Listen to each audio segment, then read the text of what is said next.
program that has made it to the playoffs last year, and they're ranked 5th in FCS right now.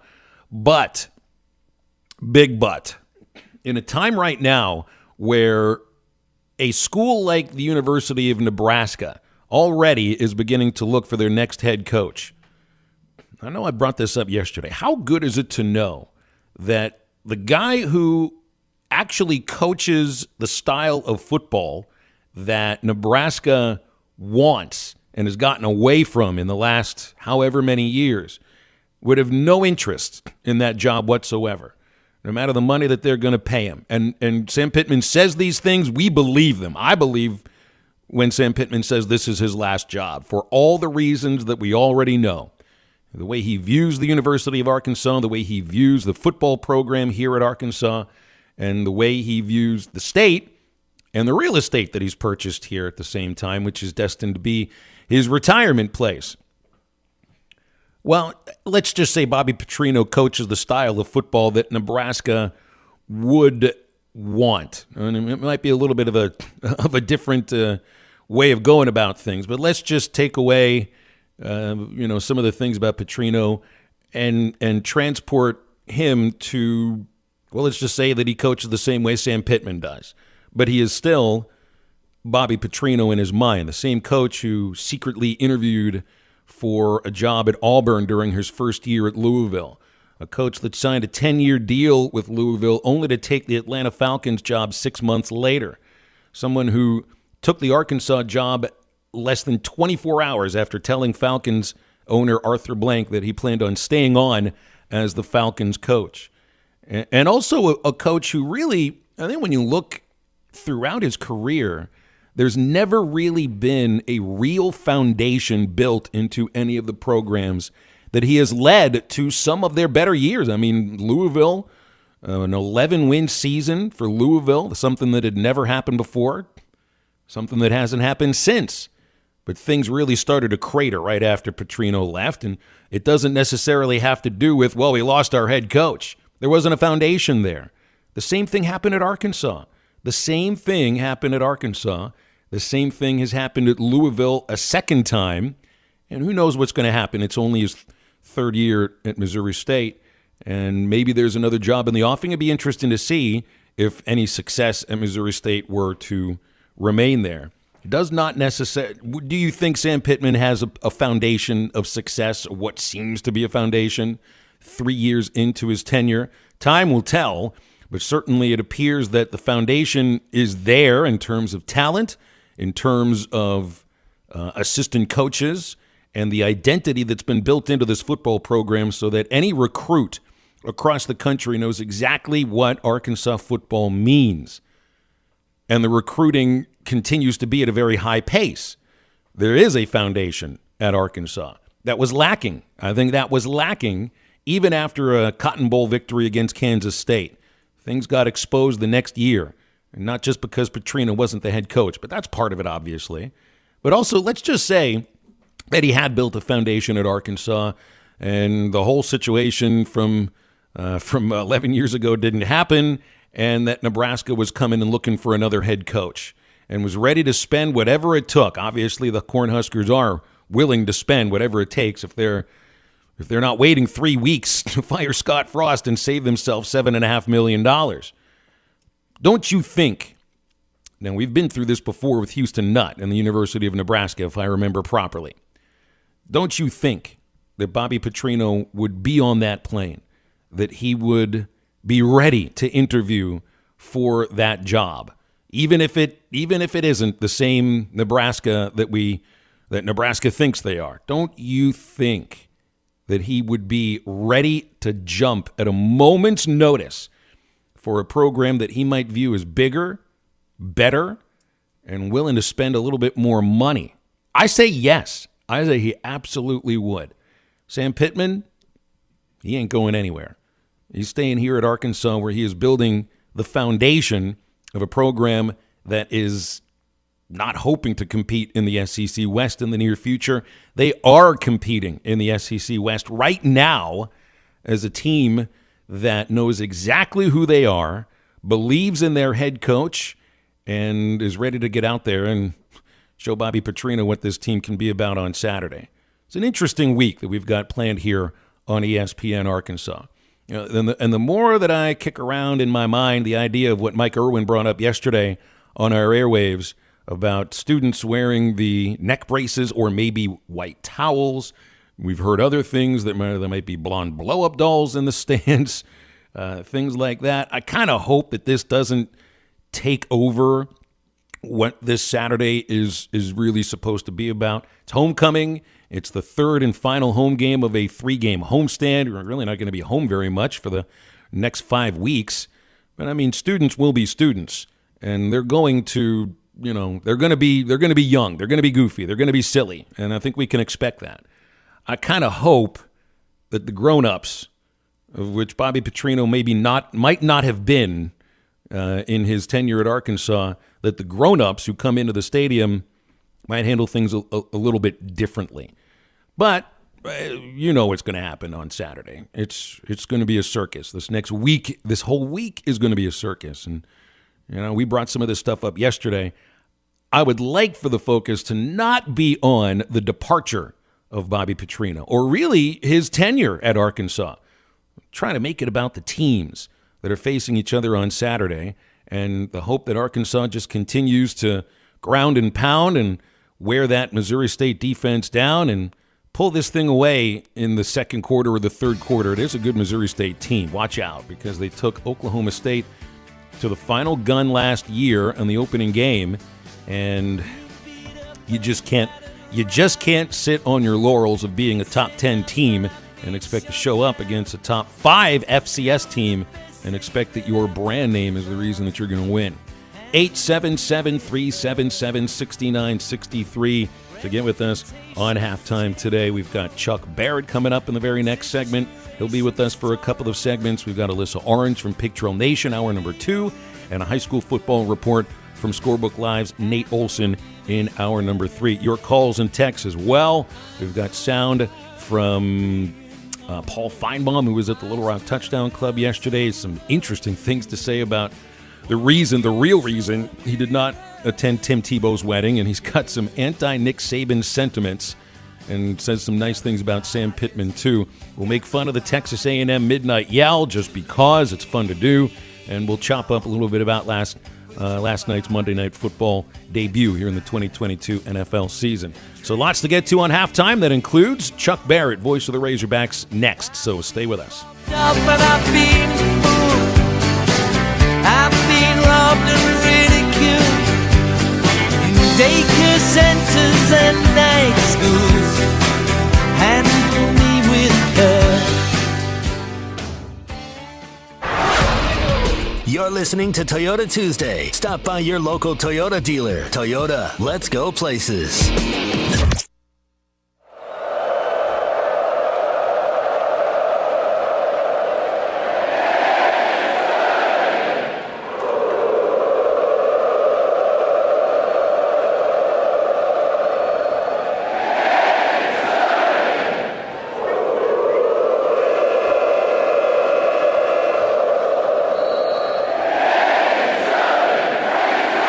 ESPN 95.3 and hitthatline.com.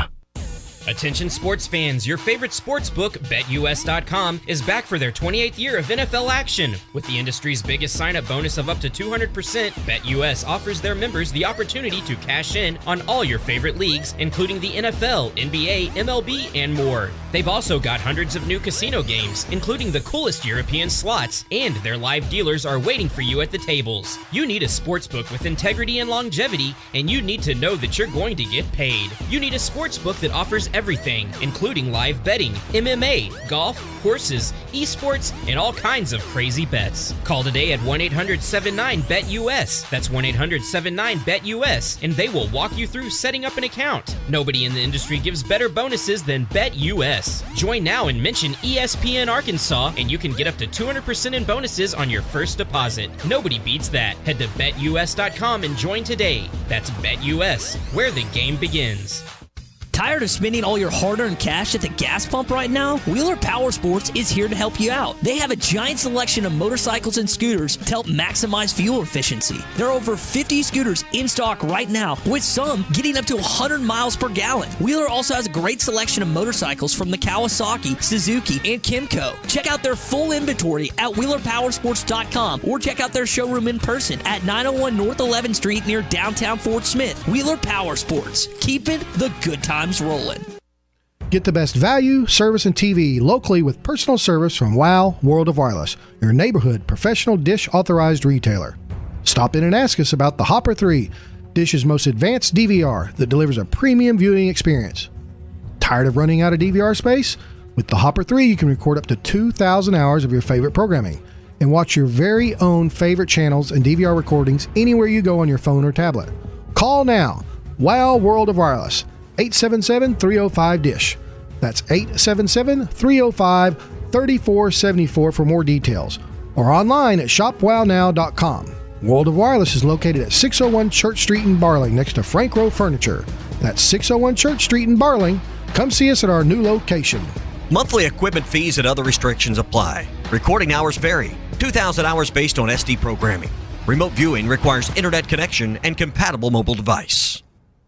Find your dream boat at Auto Finders and Adventure Oklahoma in Roland. With their G3 boats and Suncatcher pontoons, you will find quality you can trust, including G3 boats by Yamaha's industry-leading limited lifetime plus 5-year warranty from bow to stern. Performance you can see, quality you can trust, and the satisfaction you feel with G3 boats and Suncatcher pontoons. Don't miss Auto Finders and Adventure Oklahoma's 2022 model clearance event through September 21st and view their complete inventory online at autofindersok.com. Stop by your locally owned TGI Fridays at I-540 and Rogers in Fort Smith, where it's happy hour all day, every day. Stop by anytime and try our $4 cocktails. Choose from a Bloody Mary, Cape Cod, Tequila Sunrise, Whiskey Sour, and more. There's also $5 glasses of wine, and Miller Lite 12-ounce drafts are always just $2. Get to TGI Fridays for lunch Monday through Friday for our $9.99 burger deal, available until 3 p.m. and comes with fries and a soft drink, tea, or Miller Lite draft. Order online for pickup at Fridays.com. Your home for every Razorback football, basketball, and baseball game. ESPN 95.3. Hey, Bobby Petrino, you better brace yourself. The Razorbacks are coming for you.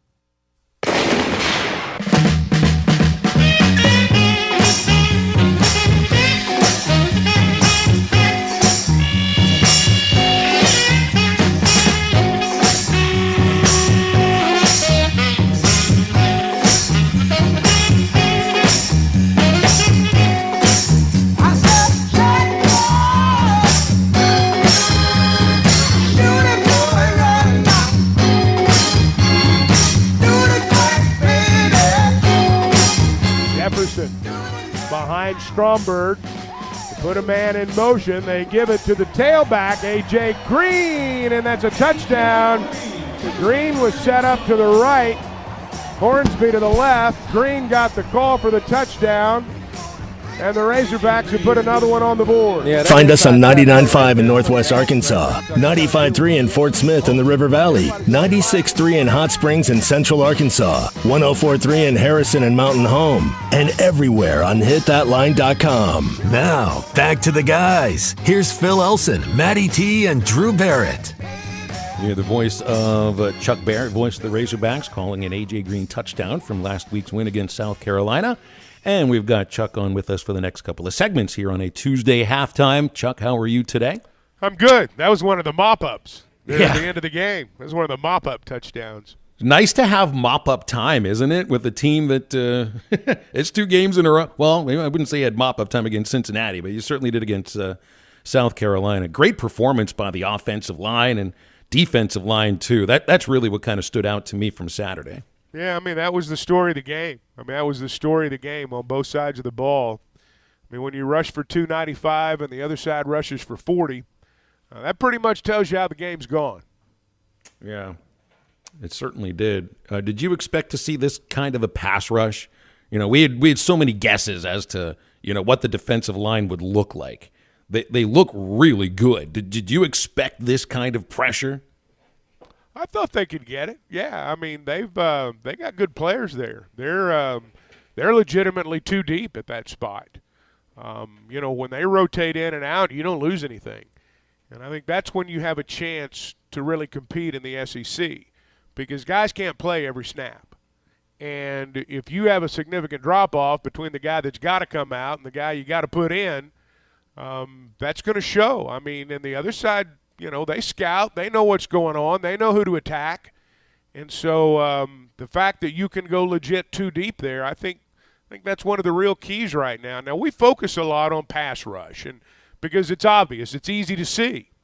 But where I think this defensive line and this, front seven, if you want to use that term, where I thought they did a good job all day Saturday, they were in their backfield even in running plays. I mean, you had 9 tackles for loss in that game. And, to me, that's the measure of a good defensive front. It's not just how much pressure you can put on a guy in obvious passing downs, but what you can do in the running game to get them to those obvious passing downs. And I think we were pretty good in that area. Yeah, and look, I mean, Drew Sanders, I think in some people's eyes came in as just a pass rusher, but he looks like a lot more than that. Oh, he's a great player. Yeah, he's a great player. He's not just somebody that's there to get to the quarterback, because, I mean, it seems like it's going to be difficult for running backs to get away from him. His speed is I mean, it stands out. I don't know if I've seen a linebacker at Arkansas that fast.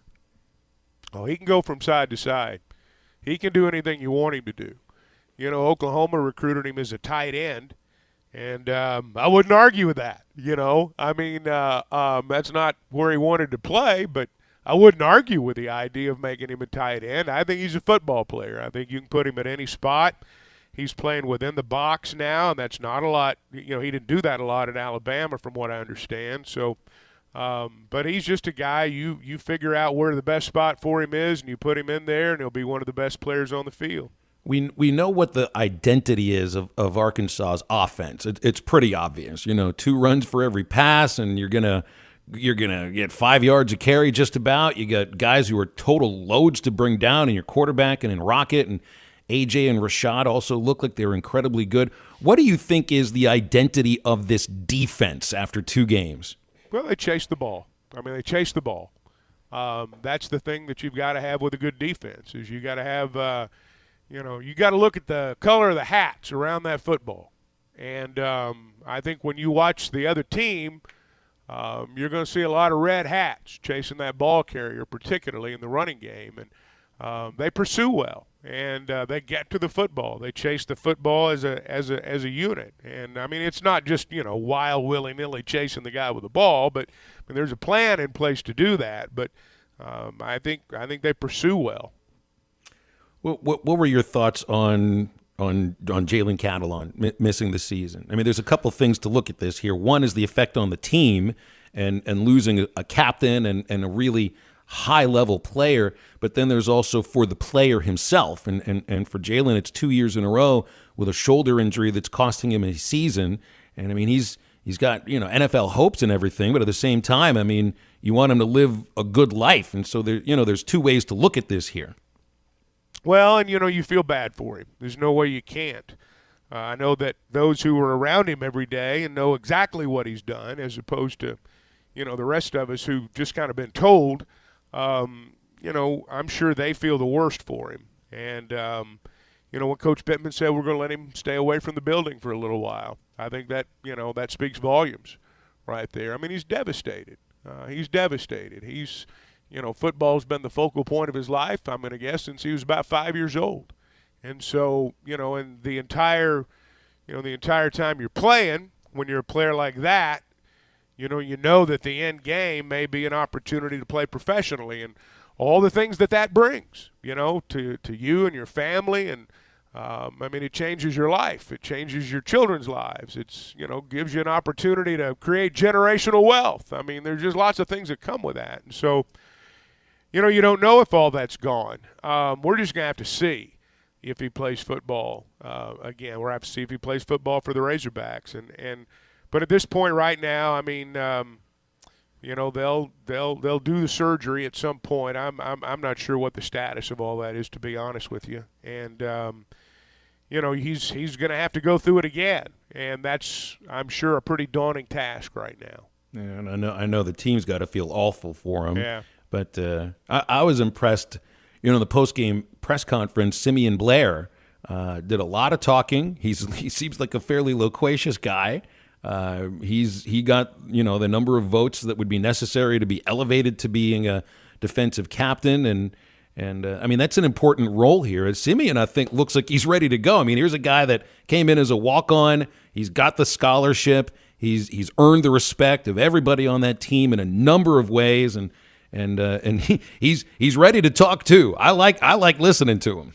He's a good story. I mean, he's a walk-on, earned a scholarship during the COVID year, and I knew who he was because I knew some of the people that knew him when he was growing up, and I kind of, you hear stories about kids here and there, and always heard he was a good kid and all that, and then all of a sudden you see him out there, and he's still a walk-on then, and ends up getting a scholarship. And, to me, that's one of the really fun things about being around a college team is you see guys come in when they're freshmen and they're scared and they're trying to find their way and they don't say much. And, if they're good, they just kind of keep their head down and saw those logs, so to speak. And then you see them by the time they're juniors or seniors or fifth-year guys, and, they've blossomed into, what Simeon is now. And he's, I guarantee you they'll get the very max out of that guy.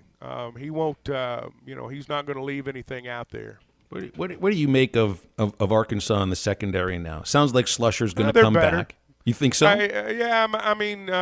Slusher will be back. I'm not saying that overall as a unit you're better without Catalan, but I think they got guys back there who can play. Look, it's a team game, and if I can assure you, whether it's this Saturday night or against A&M or Alabama or whoever, if you don't win first and second down, and they're in third and short, or even if you don't even get them to third down. You don't get in their backfield with your defensive front, and you don't chase the quarterback. You can put anybody back there, and they're going to make your secondary look like a bunch of rookies. But if you play defense as a unit, and all the parts work together, if you play defense as a unit with the way that they've got, the way they've got guys positioned up front, if they continue to do what they're doing, that secondary will be okay. Chuck, one thing that I've really enjoyed watching on the defensive side so far in this short season is Barry Odom's ability and his willingness to switch between a 3-man and a 4-man front. What are your thoughts on how well the Razorbacks have done going from 3 to 4 or 4 to 3? Well, they've done that. That's a Barry Odom MO. He's done that. He did that at Missouri, and I didn't follow him closely when he was at Memphis State, but I'm sure he did that then. That's you change the look. And that's part of what you do. And, I think they've been fine in both. But, again, they chase the ball. And I think that's the thing that, makes them good. That's cliche-ish and it sounds simple. But so far, everybody, particularly in critical moments, and they've got playmaking ability. There's guys back there that can make plays, and I think that's a big part of it too. Mm-hmm. On the offensive side of the ball, I think that even though KJ had basically the same amount of completion, still had 18. He was 18 to 21 this week. It felt like the wide receivers made a big jump forward. Would you agree in that statement? Who do you think kind of made the biggest jump? I think they'll all get better as we go. I think we're beginning to see how they're going to use Hazelwood. You can use him as a ball carrier. You can use him as a possession guy. I think they're fine there. Thompson caught that pass, and, he had the dropsy some last year. I've not heard anybody talking about that this year.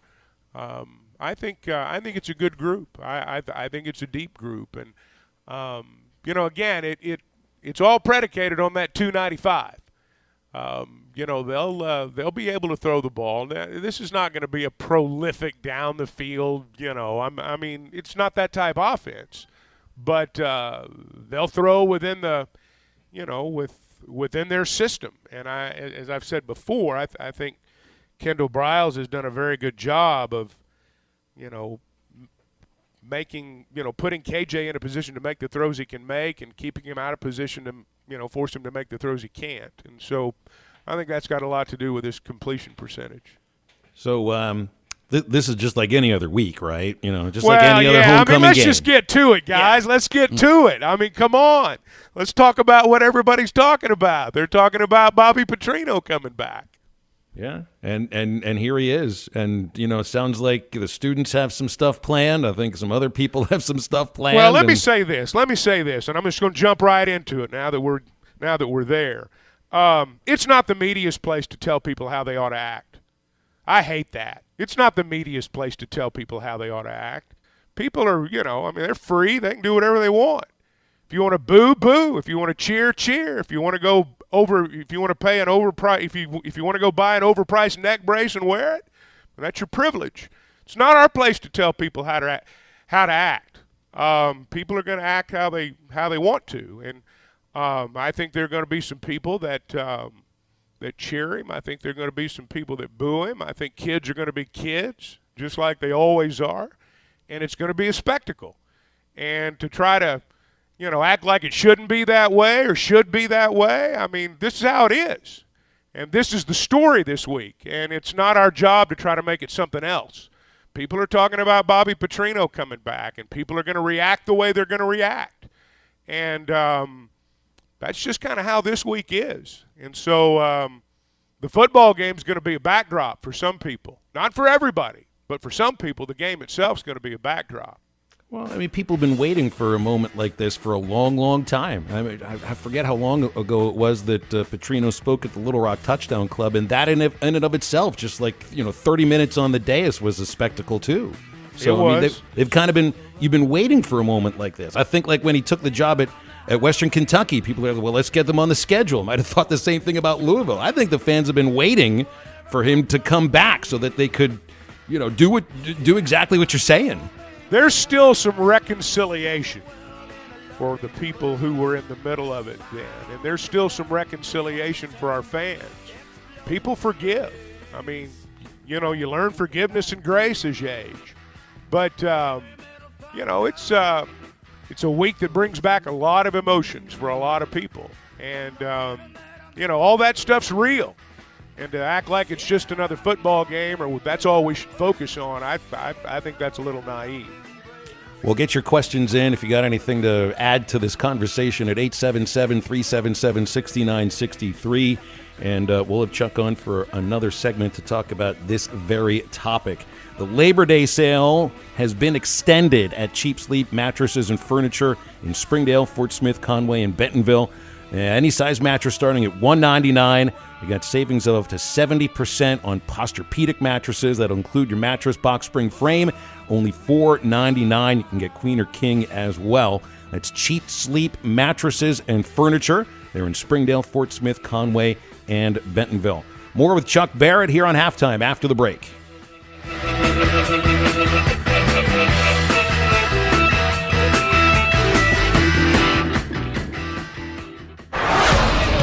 You're listening to Toyota Tuesday. Stop by your local Toyota dealer. Toyota, let's go places. Man, how can you afford gas for that big SUV? I pay less for gas than everyone else. I got the free Get Upside Gas app and get up to 25 cents a gallon cash back every time I buy gas. Hold on. You're getting up to 25 cents off a gallon with the free Get Upside Gas app while I'm paying full price? You know it. People earned over $1 million last year. You just got to take a picture of your gas receipt and bam, up to 25 cents a gallon cash back. You don't have to tell me twice. I'm downloading the free Get Upside Gas app now. Download the free Get Upside app now in the App Store or Google Play to save up to 25 cents a gallon when you buy gas. Use promo code UP for a 25 cent a gallon bonus on your first tank. That's up to 50 cents a gallon on your next tank. Just download the free Get Upside app at the App Store or Google Play and use promo code UP. Save money on gas on every fill up. Just download the free Get Upside app and use promo code UP. That's UP. Visit GetUpside.com for terms. What do you get when you pull into Tony's Tire Service? You get the best selection of tires for any car, truck, or commercial vehicle. Tony's Tire Service has Cooper tires and is ready to serve you to get you back on the road safely. They'll also get your vehicle fixed with brake replacements, plus an alignment with the best repair guy in the area. Tony's Tire Service has been serving the River Valley for over 34 years. Come let our guys replace your tires with Cooper tires and our service department to make sure the vehicle has the best brakes and alignments. Tony's Tire Service, 7200 South 28th Street in Fort Smith. Service you can depend on. From the very beginning, large landowners and homeowners have recognized the incredible value for the build quality Bad Boy mowers are known for. Everyone deserves a better finish cut, and at Alma Tractor in Alma, we invite you to compare a Bad Boy mower, pound for pound, price for price, and you'll find yourself mowing with an attitude. That's Alma Tractor and Equipment in Alma, or check out almatractor.com. Chuck Barrett here. I know a thing or two about making great calls in Arkansas. And when it comes to your home service needs, make the call to Paschal Air, Plumbing, and Electric. Paschal offers plumbing services from simple drain repairs to running all new lines. And right now, you can replace your water heater with a professionally installed system from Paschal. Take $150 off a new traditional water heater or $300 off a tankless system. Paschal Air, Plumbing, and Electric. Arkansas owned. Arkansas operated. GoPaschal.com. Flu season will be here before you know it, and Law's Drug Store in Fort Smith has the regular and 65-plus senior flu shots ready now to care for you and your family. Law's Drug Store has COVID vaccinations and boosters available for ages 5 and up, as well as shingles, pneumonia, and whooping cough vaccines. Call 452-6116 and schedule your flu or vaccine shot appointment, or stop by Law's Drug Store, 6802 Rogers Avenue behind Outback Steakhouse. Law's Drug Store opens 6 days a week to safely care for you and your family. Studies have shown that people who can count to 5 without saying 1 or 3 can also enjoy the new 2-4-5 breakfast deal at Hardee's. Choose from a sausage and egg biscuit, country fried steak, or biscuit and gravy, now for less. That means more made-from-scratch biscuits for me. Bite into the new 2-for-5 breakfast deal only at Hardee's. Feed your happy. Tax not included. Available for a limited time at participating Hardee's restaurants. Price of participation may vary.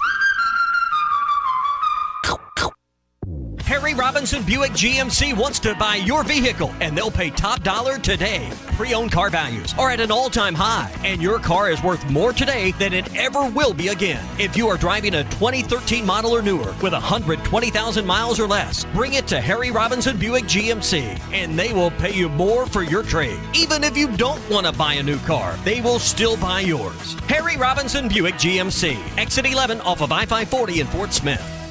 Your home for every Razorback football, basketball, and baseball game. ESPN 95.3. The Gimme the Hogs Chuck podcast every Monday, Wednesday, and Friday. Brought to you by Weichert Realtors, the Griffin Company. You can listen to it at hitthatline.com or wherever you hear your favorite podcasts.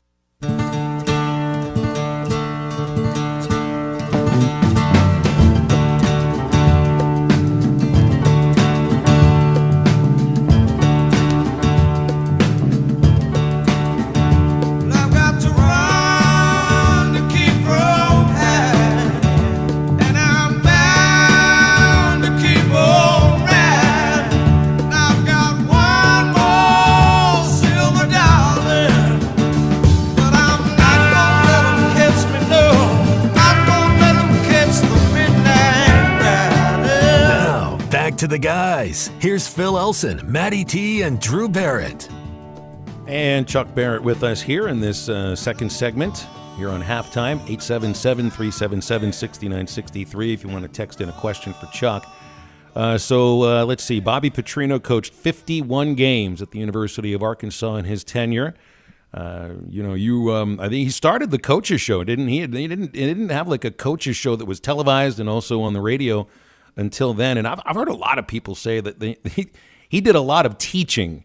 He did a lot of teaching at those shows. Chuck, did you feel like you learned some football, a lot of football, while you worked with Bobby Petrino? I learned a lot of things while I worked with Bobby Petrino. He was the first one to do the weekly radio show. Now, there'd been a television show for years, but the one thing that I will say, I mean, he cared about that stuff. He cared about his TV show. He cared about his radio show. Sometimes he thought he knew more about it than anybody else, but I've never worked with a head coach that didn't. Yeah, he coached everybody. He coached everybody on everything. It was the most interesting 4 years of my life. There's no doubt in my mind, and I think anyone that was there when he got here and anyone who was still here when he left, and that number was a lot smaller in terms of the number of people who were still here when he left. That number was a lot smaller than the number of people who were here when he got here. But, you know, for those of us who were here at the start and here at the end, I mean, it was, I think we all look back, smile, shake our heads. And the one thing that I've said to a lot of people is that I don't know that I'd want to work with anybody like that again, but I'm sure glad I did it once. And I did learn a lot. I learned a lot about football. I learned a lot about how to work with the guy that your parents told you when you were a little kid that you might have to work for someday. You know, when your parents say you better learn to get along with people, someday you may have to work for somebody like that. Well, he was that guy. But he's a great football coach. You know, he's one of the few coaches I've ever been around who literally coached every position. He may have had assistant coaches, but he was his own defensive coordinator. He was his own offensive coordinator. He was his own special teams coach. He was his own trainer. He was his own team doctor.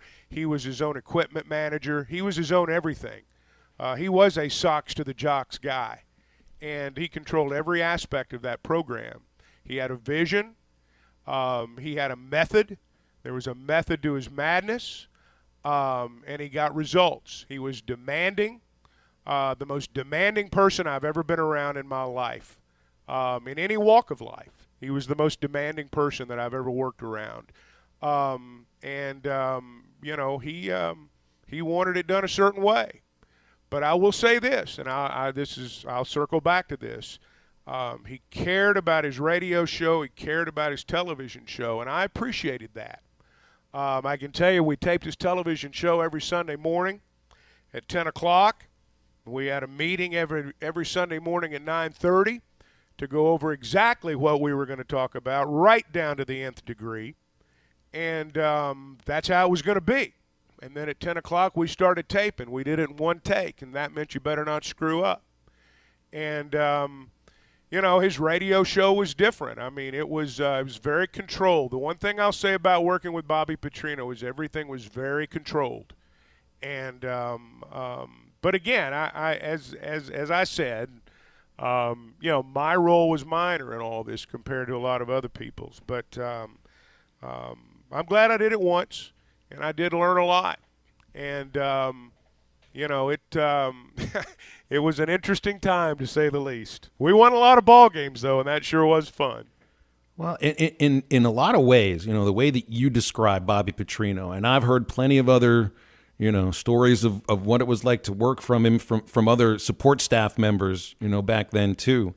And from what, you know, I can glean and what I think I might know about Sam Pittman as a coach and a delegator, it kind of sounds like Coach Pittman and Coach Petrino couldn't be any different as far as like trusting people to do, you know, to coach positions and that kind of stuff. I'm not saying Sam isn't someone who's paying attention to is not paying attention to detail. I think he is, but he's letting his coaches do his jobs. He's letting his trainers do his jobs. They're such different people. Well, there's, you know, as Coach Richardson used to say, there's more than one way to skin a cat, and you know, that was his way, and Coach Pittman has his way. And the one thing that I have learned over the years from working with a lot of different coaches, ones who were successful and ones who weren't, you got to be who you are. You know, Bobby Petrino was not a guy, and you know, it's funny, I recorded an interview earlier today with Tyler Wilson, who's going to be on the podcast tomorrow, and Bobby Petrino was all business.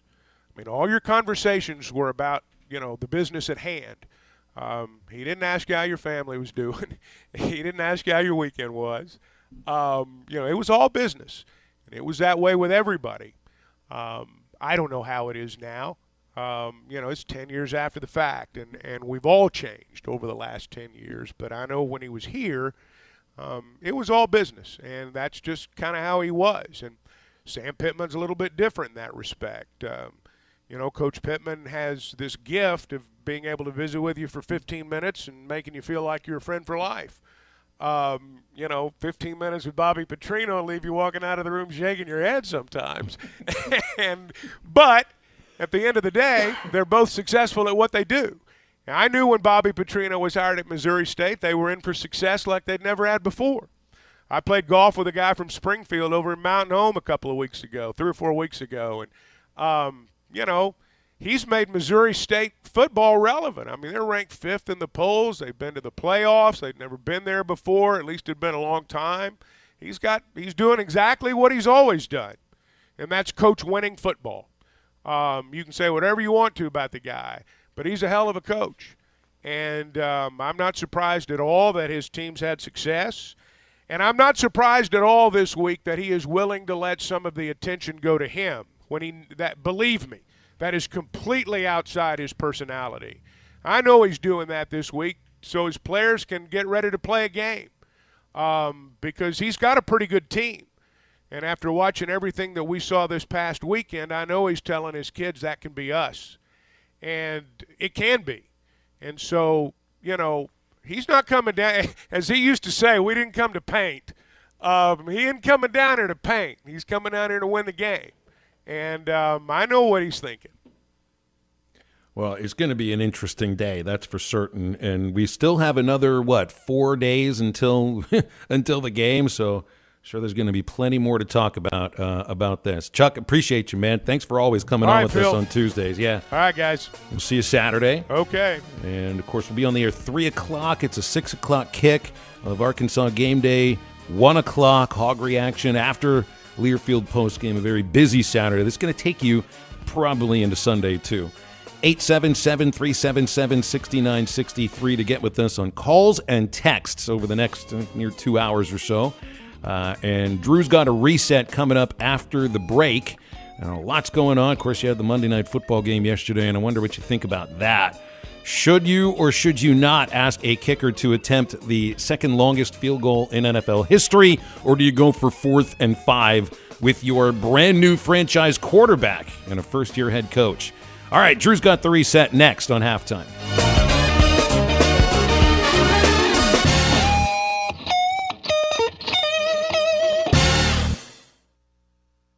Hello, this is Sue from the paint store in Van Buren. We are set and ready for all your spring and summer projects. We keep real samples of your Richards paint on file so we can be sure it matches every time. No computer can do that. The paint store in Van Buren. Color expertise and 34 years of knowledge outweighs all the competition. No other paint seller can do that. The paint store in Van Buren, Fayetteville Road, 474-4505.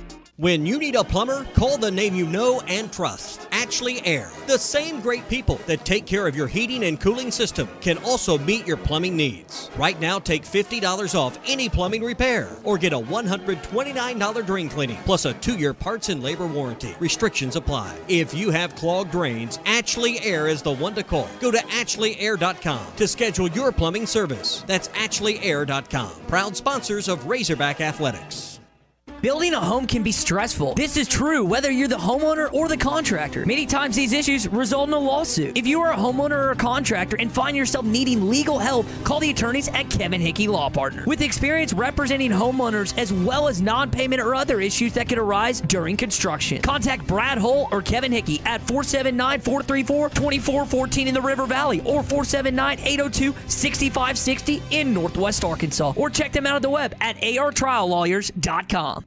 Arkansas Glass and Mirror Company has 2 locations, 1316 South Zero and 200 South Zero Street in Fort Smith, serving the glass and glazing needs of Fort Smith, Northwest Arkansas, and Eastern Oklahoma, commercial and residential. Tub and shower enclosures, mirrors, glass table, and countertops cut to custom size are just a few services offered by Arkansas Glass and Mirror Company. Arkansas Glass and Mirror stocks laminate glass, plexiglass, Lexan, window glass, and mirror and plate glass. For more information, call 646-4300. That's 646-4300. No MSRP MSRP markup. At Road Chevrolet, we never price a vehicle over MSRP. Other dealers in our area mark vehicles over MSRP, taking advantage of the times we live in. Not Road Chevrolet. We believe in being honest and looking out for our customers. Wouldn't you rather get a great deal you can feel good about from a locally owned dealership that cares about more than just profit? Before you pay over MSRP, let us show you what we can do. Find new roads. Road Chevrolet, just off 5540 exit 2A Van Buren. Prices you'll love, people you can trust. Metal Direct offers high-quality prefabricated metal buildings, metal roofing, custom trim shops, carports, and more. They strive to be a company where contractors as well as do-it-yourselfers are welcome. Metal Direct assists you in calculating the materials needed to complete your project, all at a rate you can afford. Stop by their location at 7420 Inmar Drive in Little Rock, one block off University behind Napa Auto Parts, or call them at 501-562-3112. Metal Direct, the right material for the right price. Hey,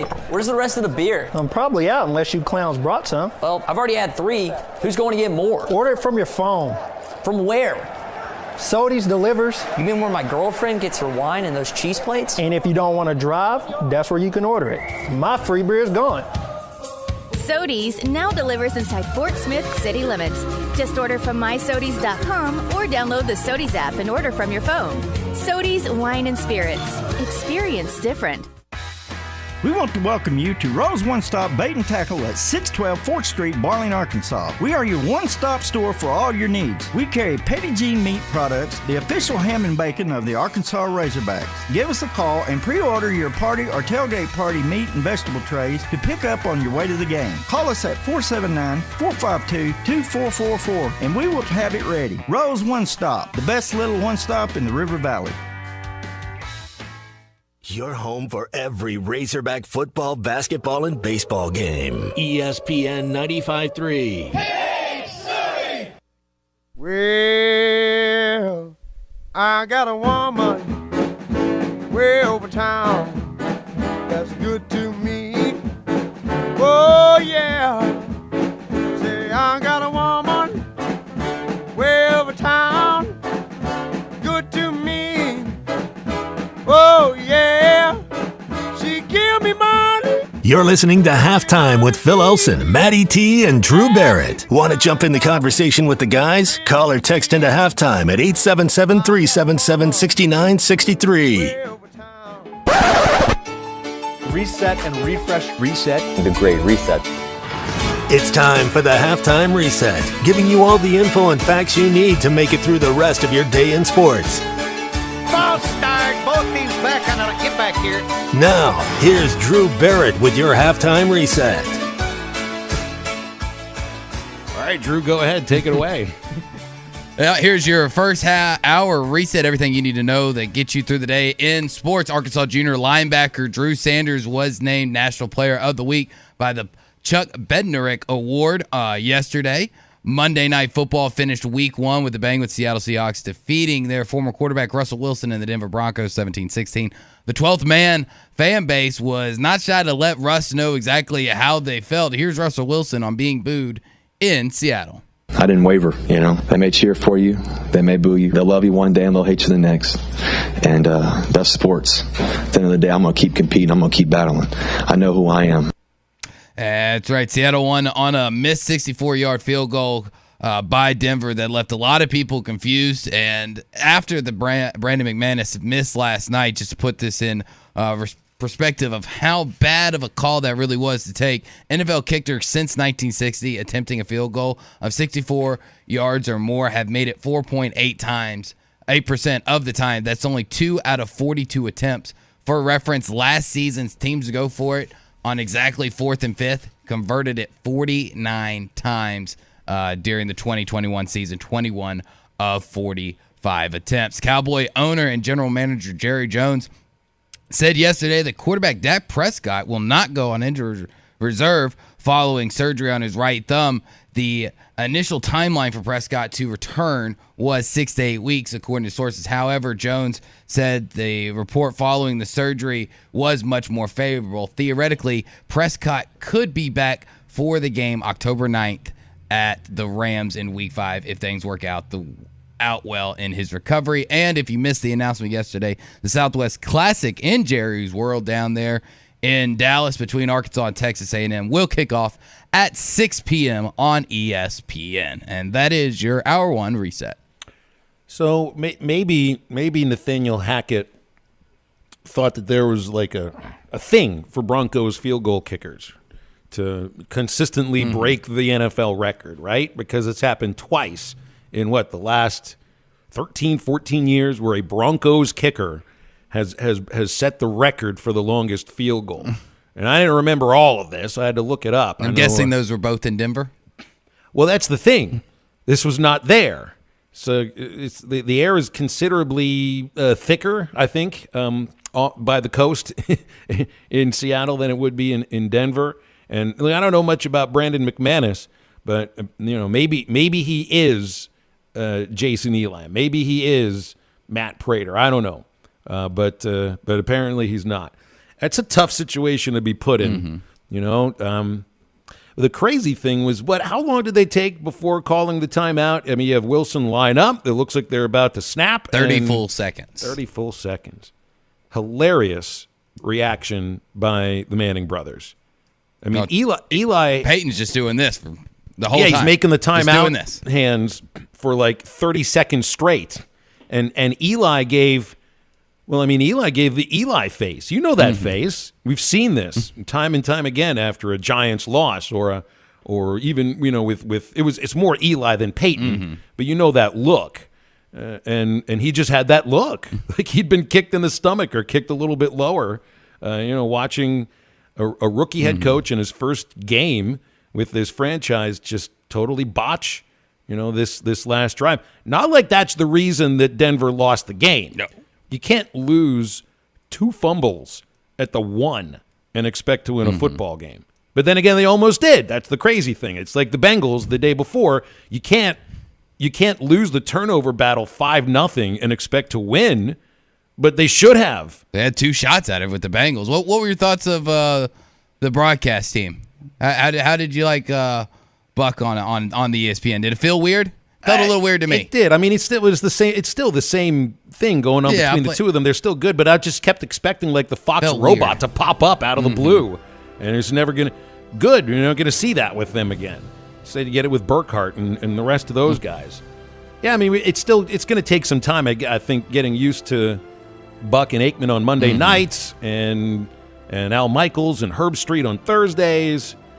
But we'll get used to it because we'll keep watching. It's not like you're not going to turn the game on. It'll become normal eventually. We're going to move into the second hour of halftime here on this Tuesday. 877-377-6963. We'll come right back.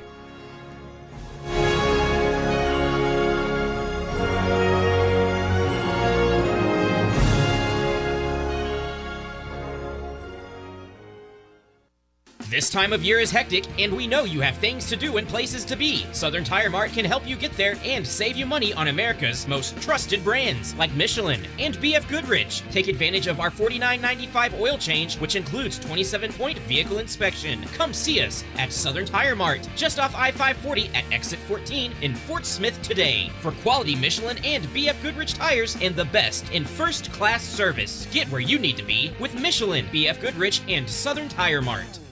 Riley Farm Dental, at the entrance to Riley Farms, provides every type of dental care and procedures for you and your family. From general dentistry, braces, implants, and cosmetics, Dr. Bo Sparkman and Dr. Brogan give all of their patients better lives with a better smile, more confidence, and a comfortable experience every time. Riley Farm Dental, 5901 Riley Park Drive, Suite A, at the entrance to Riley Farms.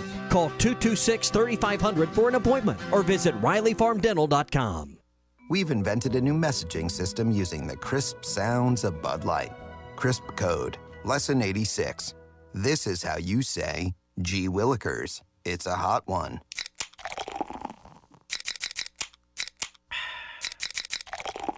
Let's cool down with some Bud Lights. And that's it for today. Bud Light, crisp. Enjoy responsibly. Bud Light Beer, Anheuser-Busch, St. Louis, Missouri.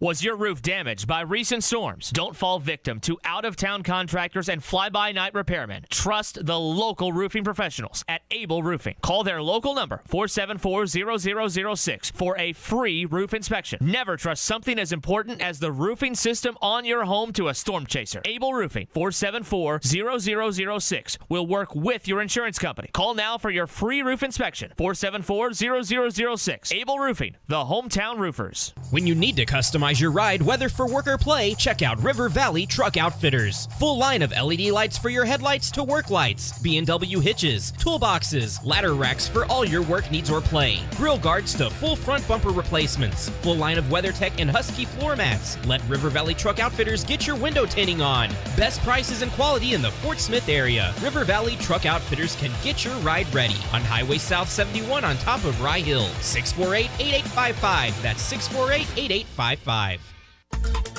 ESPN Arkansas weather.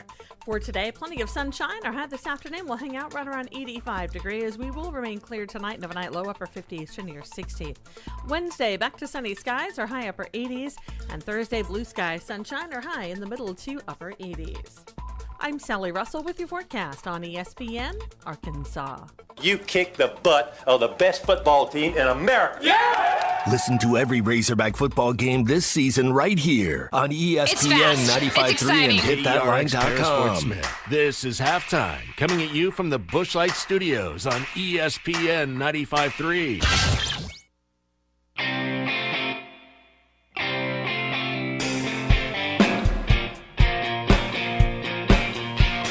Live from the Bushlight Studios. I love Arkansas. I love everything here. Give me that thing here. On your favorite Arkansas sports talk station. And this one belongs to the Razorbacks. Streaming live from hitthatline.com. Fans are amazing. It is lit down here on the sideline. This is Halftime with Phil Olson, Matty T, and Drew Barrett. My calculations are correct. When this baby hits 88 miles per hour, you're going to see some serious... Here come the students. Oh, here come the students. They're coming from the south end, and this one has been a long time brewing. I have been waiting for this moment for a long time. Judging by the sound of it, so has everyone else. Hey, hold on. It's almost halftime.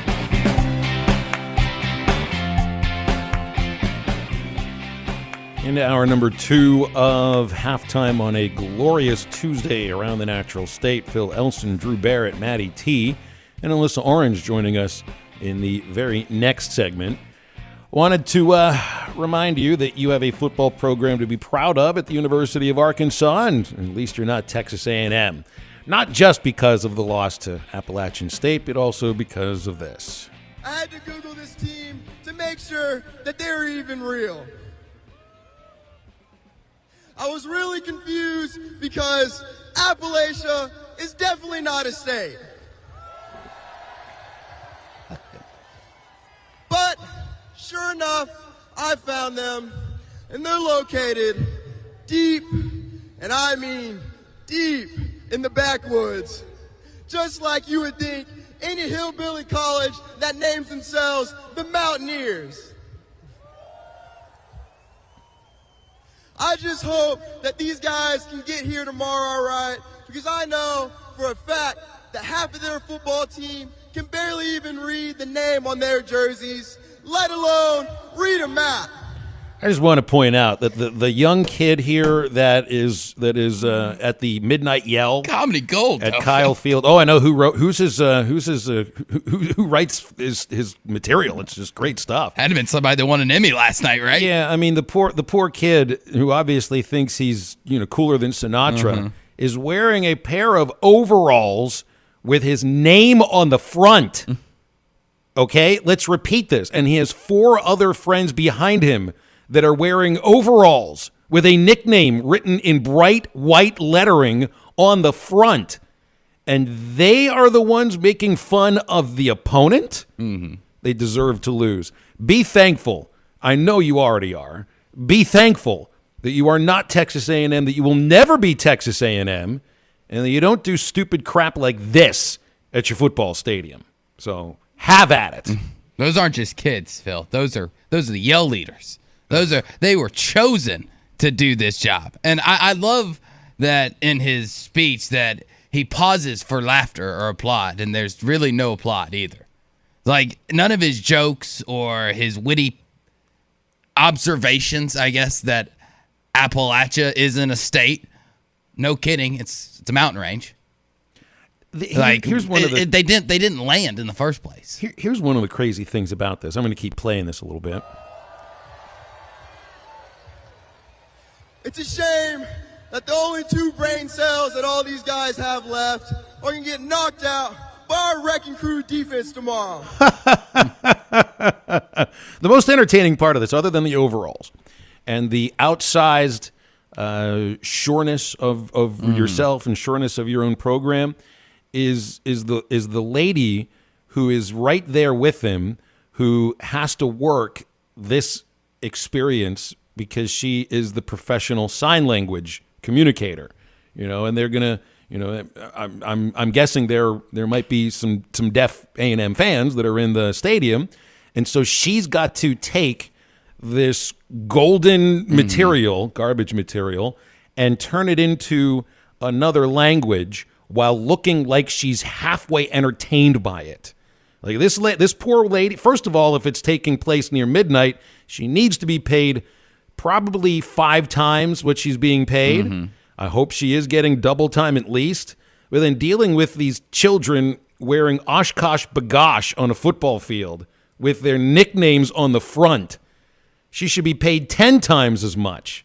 And that has nothing to do with A&M actually losing to Appalachia State, as this kid seems to think they're called. It's just another example of why Texas A&M really is a cult. They feel like they think that they're unique and that they're quirky and that they're different. You just don't get it, man. If you're not like an Aggie or like, been to College Station, you just don't get it, dude. Like, it's just a tradition. Like, no, we get it. You're dumb and stupid. Like, it's there's a reason that no other university at any level has ever tried to copy some of your traditions. There's a reason you're the only university that doesn't have cheerleaders, that has yell leaders. There's a reason you're the only university that has a tradition of doing a freaking hoedown dance in overalls with your little names and your logos printed on them, and no one has ever tried to copy it. You know what they say, Phil? Imitation is the most sincere form of flattery, right? No one's doing this. Nobody's trying to imitate you, bro. Get the message through your thick skull. That's a good You're point. not cool. Well, I'm going to go ahead and break one of Chuck's golden rules for, sports radio here. If the media is not supposed to tell fans how to act, I'm about to do that to the entire fan base of Texas A&M. Stop it. Stop it. You're embarrassing yourself. You don't even realize it. All right. That's enough of that. Let's go to Charlie. He's giving us a call. What's up, Charlie? How are you? Oh, Phil, I'm just waking up. I appreciate it because you almost put me to sleep with that idiot comments there. I almost was out here just sitting out here in the beautiful sunshine, Arkansas Natural State. I almost fell asleep. That guy, who was he speaking to there? Was he talking to, that was the night before the game, right? And, they do this whole thing at Kyle Field the night before a home game where it's called Midnight Yell, and I guess one side of the stadium is, I don't know if it's packed or what. I mean, it's a huge stadium. So and there's yell leaders on the field that are, doing that, essentially. And then there's actually people that go to watch this. It's a weird pep rally is what it is. It's basically a pep rally. Okay, well, one thing I've always said, I will always say this: always respect your opponent. And you can be a fan, and you can you can talk, be funny and this and that and all that, and tell a few jokes. But he just took it a little bit too far, in my opinion, which made him sound even more stupid. And then you guys commented on what he was wearing, so that really kind of, that puts the nail in the coffin for that dude. I wonder how he feels. Like, did he go into a state of depression, or how does he defend himself after that? Like, what does he do? Does he just blow up in a corner, like all the other A&M fans? What do you do after a failure like that, Phil? I mean, What do you just? Guess you get to do it all over again. You get to do it all over again, right? They stay home. They get Miami. So why not start making fun of the Hurricanes? Well, if you're A&M, you're trying to delete this whole thing by they're attacking everybody on Twitter who's reposted this. I've seen about at least a dozen, maybe a dozen and a half videos that had this sound on it that's been taken down. Apparently A&M's coming at people. Well, they're the ones that, never mind. If you're wrong, it's funny to me. When people are wrong, they have a really hard time of just sucking that pride and saying, I was wrong and blah, blah, blah. I'm glad they kicked their butt. And, I don't like Texas. But, I mean, listen, they went into that game. They knew they were the underdogs, and they went in there and they gave them a heck of a game. So, anyway, I was going to comment on something, Phil, this week as far as what I really want to see. I do want to see them take a few shots down the field just to take them, and I think they will. Hopefully they get a few chances to do so. I do expect Missouri State to probably respect our receivers and play off, but, hey, I would just take a few to see if you could hit on a couple and, just to try. And obviously they're going to dominate the line of scrimmage. I'm not worried about that. I think obviously the penalties, coming into the year, I've mentioned that a few times. You do want to see that cleaned up a bit. There were a couple that were kind of iffy. That hands to the face by Landon Jackson was not hands to the face. And I thought the McLaughlin PI, I mean, to me, the ball was just like right there. And he, it's like he thought the ball, he might have been a tad bit early, but, some of these calls, man, I mean, they're just right on the verge. And I don't know. I thought the ball was uncatchable to begin with, but, he plays for Arkansas, so it's going to get called. Also, can you guys explain to me targeting? Because I don't understand how that was not targeting on KJ. Dude comes in, crown of his helmet, hits him right in the head. Or is it just because he wasn't he wasn't a hog, because a hog would have got thrown out. But I do appreciate it, guys. I do want to see some of the penalties cleaned up. They really haven't had an issue with the pre-snap stuff this year, and that's a sign of improvement. But, we do got to get some of that stuff cleaned up. But some of it's, you're just going to get bad calls. Anyways, guys, y'all have a good one. Yeah, Charlie, I remember watching the Landon Jackson hands to the face penalty, and on first glance, I thought it was. I mean, I saw his hands go right up into the face mask, and I didn't disagree with that penalty. I think Sam Pittman described it as, his hands just sort of rode up the jersey all the way to the face, and at that point, what is it you're supposed to do? For the targeting, I was surprised it wasn't targeting either on the South Carolina defender. The replay showed KJ lowering his head just before he was hit by the crown of that defender's helmet. I don't think there's any doubt that the defender's, the top of his helmet made contact with KJ's helmet. So was it a matter of KJ lowering his head, coming through the line of scrimmage then? It's the only thing I can think of, because I was quite surprised as well. The thing with targeting that I feel like we've really gotten away from, and I feel like this is an example of why it shouldn't be. When targeting was officially done, it was for malicious intent. It was to protect players from other players who were actually trying to hurt them. And instead of there are a few football plays where, you could be in the perfect tackling position, but your opponent moves an inch to the left or an inch to the right, and you might have some helmet-on-helmet type of contact. So I do kind of like how some of these calls have been kind of back to what I think this targeting rule was all for, was if it's intentional, definitely get them out there. But if it's just an accidental play, like nobody should be banned, should be kicked out of the game, and then possibly, the first half of next week, depending on when the penalty occurred, for something that was an accident. All right. Do we have Tupac queued up? Do we have Fleetwood Mac queued up? You got somebody queued up music-wise? Eddie's on hold, and he's turned into a human jukebox, even more so than Sam Pittman, I think. All right, Eduardo, who are we listening to today? Good day, sir. Doree, I sent you a text earlier this morning, sir, and I'm coming to you with heartfelt love. Passion for this program. First of all, I start off and give a lot of love to our athletic director, Mr. Hunter Yurchek. I feel like the Hog Train and the whistle is blowing not only in a football Hog Train, but all our programs. Thank you, sir, to Coach Pittman, the jukebox man. Thank you, sir, and all the coaching staff for what you're doing to turn our program around. God bless Coach Pittman and our coaching staff. But I want to get to the players. God bless every one of you for what you're doing. And what, you know, you just mentioned Tupac Shakur. I'm a great fan of history. The late, great entertainer, you know, he wrote a poem, and really it does symbolize, I think, our program, the rose that grew from the concrete. And what it really means is we play not only the toughest schedule in the country, not only do we play the toughest teams in the country, but we're going to have an opportunity come October 1st, I hope, if we take care of business against the Bears, if we take the Hog Train to Arlington and blow the whistle on the Aggies and come back, an opportunity, in my opinion, the biggest game. I've seen films about it. I heard about the 1969 big shootout in Fayetteville against Texas Longhorns, which we wound up losing. But it was a close game.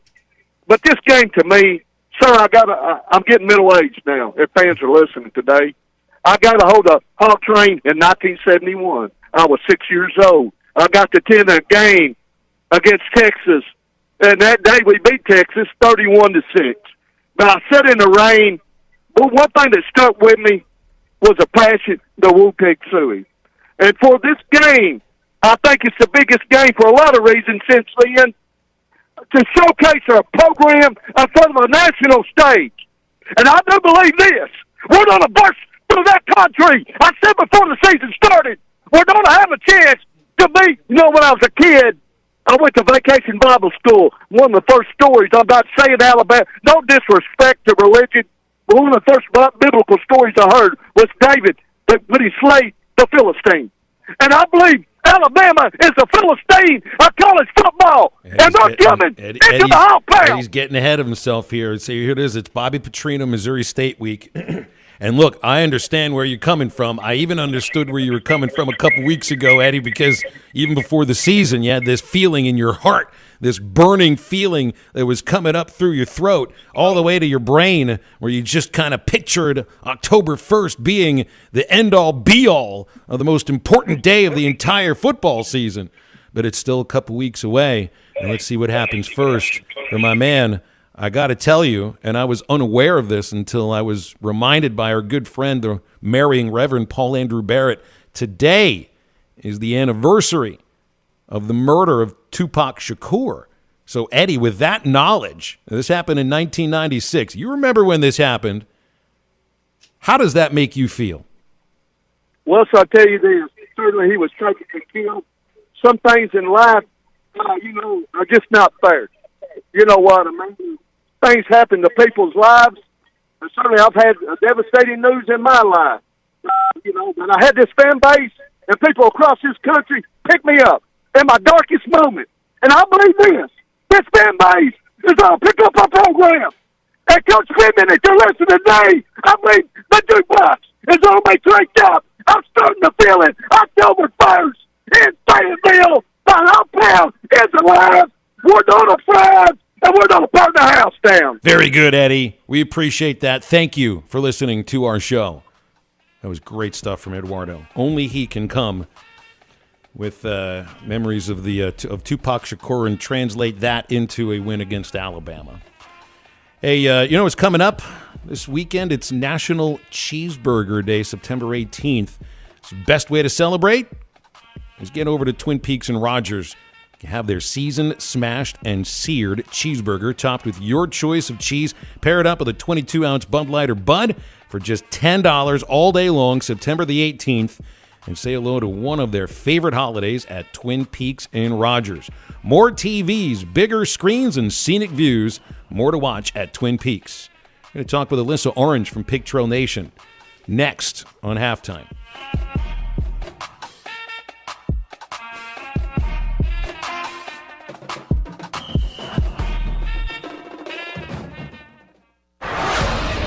You're listening to Toyota Tuesday. Stop by your local Toyota dealer. Toyota, let's go places.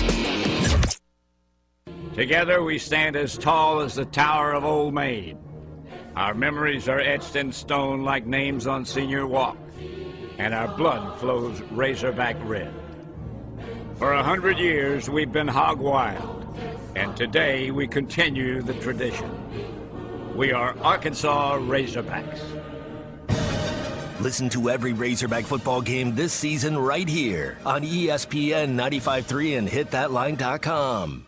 When you need a plumber, call the name you know and trust. Ashley Air. The same great people that take care of your heating and cooling system can also meet your plumbing needs. Right now, take $50 off any plumbing repair or get a $129 drain cleaning plus a 2-year parts and labor warranty. Restrictions apply. If you have clogged drains, Ashley Air is the one to call. Go to ashley.air.com to schedule your plumbing service. That's ashley.air.com. Proud sponsors of Razorback Athletics. Gray Brothers Equipment understands the importance of your hay crop, and they're ready to help with quality Kubota products like Kubota rotary disc mowers, Kubota brand wheel hay rakes, and BV round balers attached to Kubota's M-Series cab tractor. Together, Kubota and Gray Brothers will make your hay days fun again. That's Gray Brothers Equipment in Fort Smith and Photo, where if you pick orange, you'll never get a lemon. Tommy Kraft here. When it came time for new gates and some fence repairs at my home, the Fence Man was my first call. The Fence Man does it all, from large commercial jobs to small residential repairs. Wood privacy fence, vinyl fence, commercial or residential chain link, even custom wrought iron fencing. 479-782-3936. 18 months, same as cash financing with approved credit is now available. If it involves fencing, the Fence Man does it. The Fence Man. He ain't afraid of no work. 479-782-3936. United Hail Pros is your one-stop shop auto body repair shop, specializing in paintless dent repair. Locally owned and operated, zero out-of-pocket with free car rental from Enterprise with a lifetime warranty. Got hail damage? Don't delay. Call United Hail Pros right away. 479-309-3998. That's 479-309-3998. Hey, this is Chad Warner, product manager for Booyah Bait Company in Fort Smith, Arkansas. The hottest swim jig on the Arkansas River right now is the Booyah Mobster. It was designed by the Muddy Water Mob, a bunch of river rats from Arkansas and Oklahoma, and it's winning tournaments on Dardanelle and Kerr like clockwork. If you're fishing submerged vegetation, water willow, lily pads, you need a Booyah Mobster to reel them in. Available at lurenet.com and tackle stores throughout Arkansas and Oklahoma, the Booyah Mobster. They say consistency is the key to success. They weren't wrong. So how about grabbing a beer that's consistently smooth, consistently refreshing, and consistently light? You might just find that the road to success can be pretty enjoyable. Michelob Ultra, the perfect balance of taste and refreshment, and only 2.6 carbs and 95 calories. It's only worth it if you enjoy it. Enjoy responsibly. Anheuser-Busch Michelob Ultra Light Beer, St. Louis, Missouri. Studies have shown that people who can count to 5 without saying 1 or 3 can also enjoy the new 2-4-5 breakfast deal at Hardee's. Choose from a sausage and egg biscuit, country fried steak, or biscuit and gravy, now for less. That means more made-from-scratch biscuits for me. Bite into the new 2-for-5 breakfast deal only at Hardee's. Feed your happy. Tax not included. Available for a limited time at participating Hardee's restaurants. Price of participation may vary. Your home for every Razorback football, basketball, and baseball game. ESPN 95.3. Make sure to follow Halftime on Twitter at HitThatLineAR and on Facebook and Instagram at HitThatLine. Follow the guys on Twitter at PhilElsonPXP, at Matt Travis, and at DBarrett36. Now, back to the guys. Here's Phil Elson, Matty T, and Drew Barrett.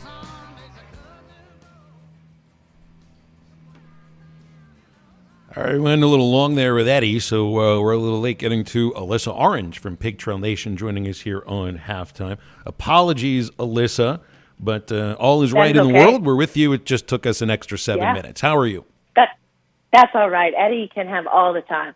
Have you met Eduardo yet? I have not in person, but obviously with Saul working for Bo Show for so long, I am very well aware of who Eddie is. Did Bo have conversations with Eddie on the air? He called almost every show. Was there a lot of back and forth between the two? I don't think think so. I was like, say, what's the definition of a conversation?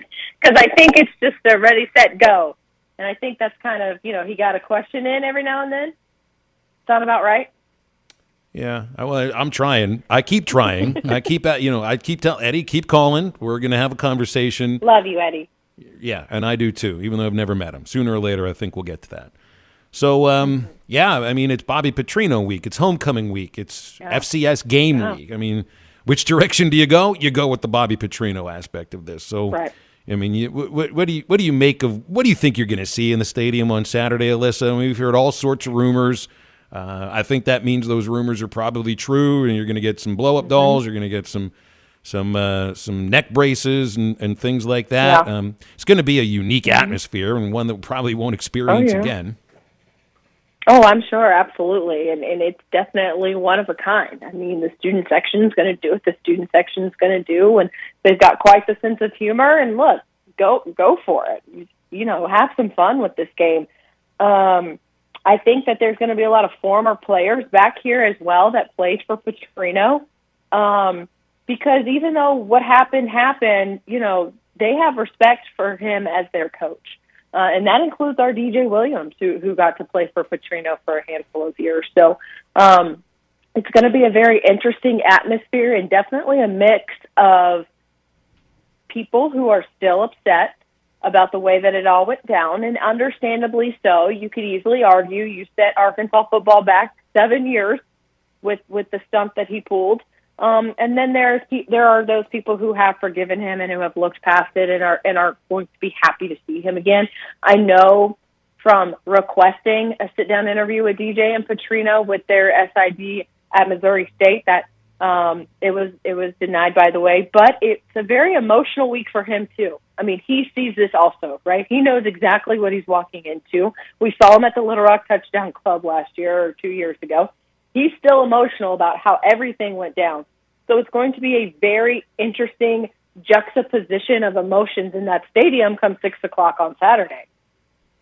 Yeah, and you better come ready to play too, From what we saw last week. And I don't think there were like big-time FBS programs that fell to FCS, but it happened like 6 or 7 games last week where an FCS team defeated an FBS team. And this is one of the best FCS programs.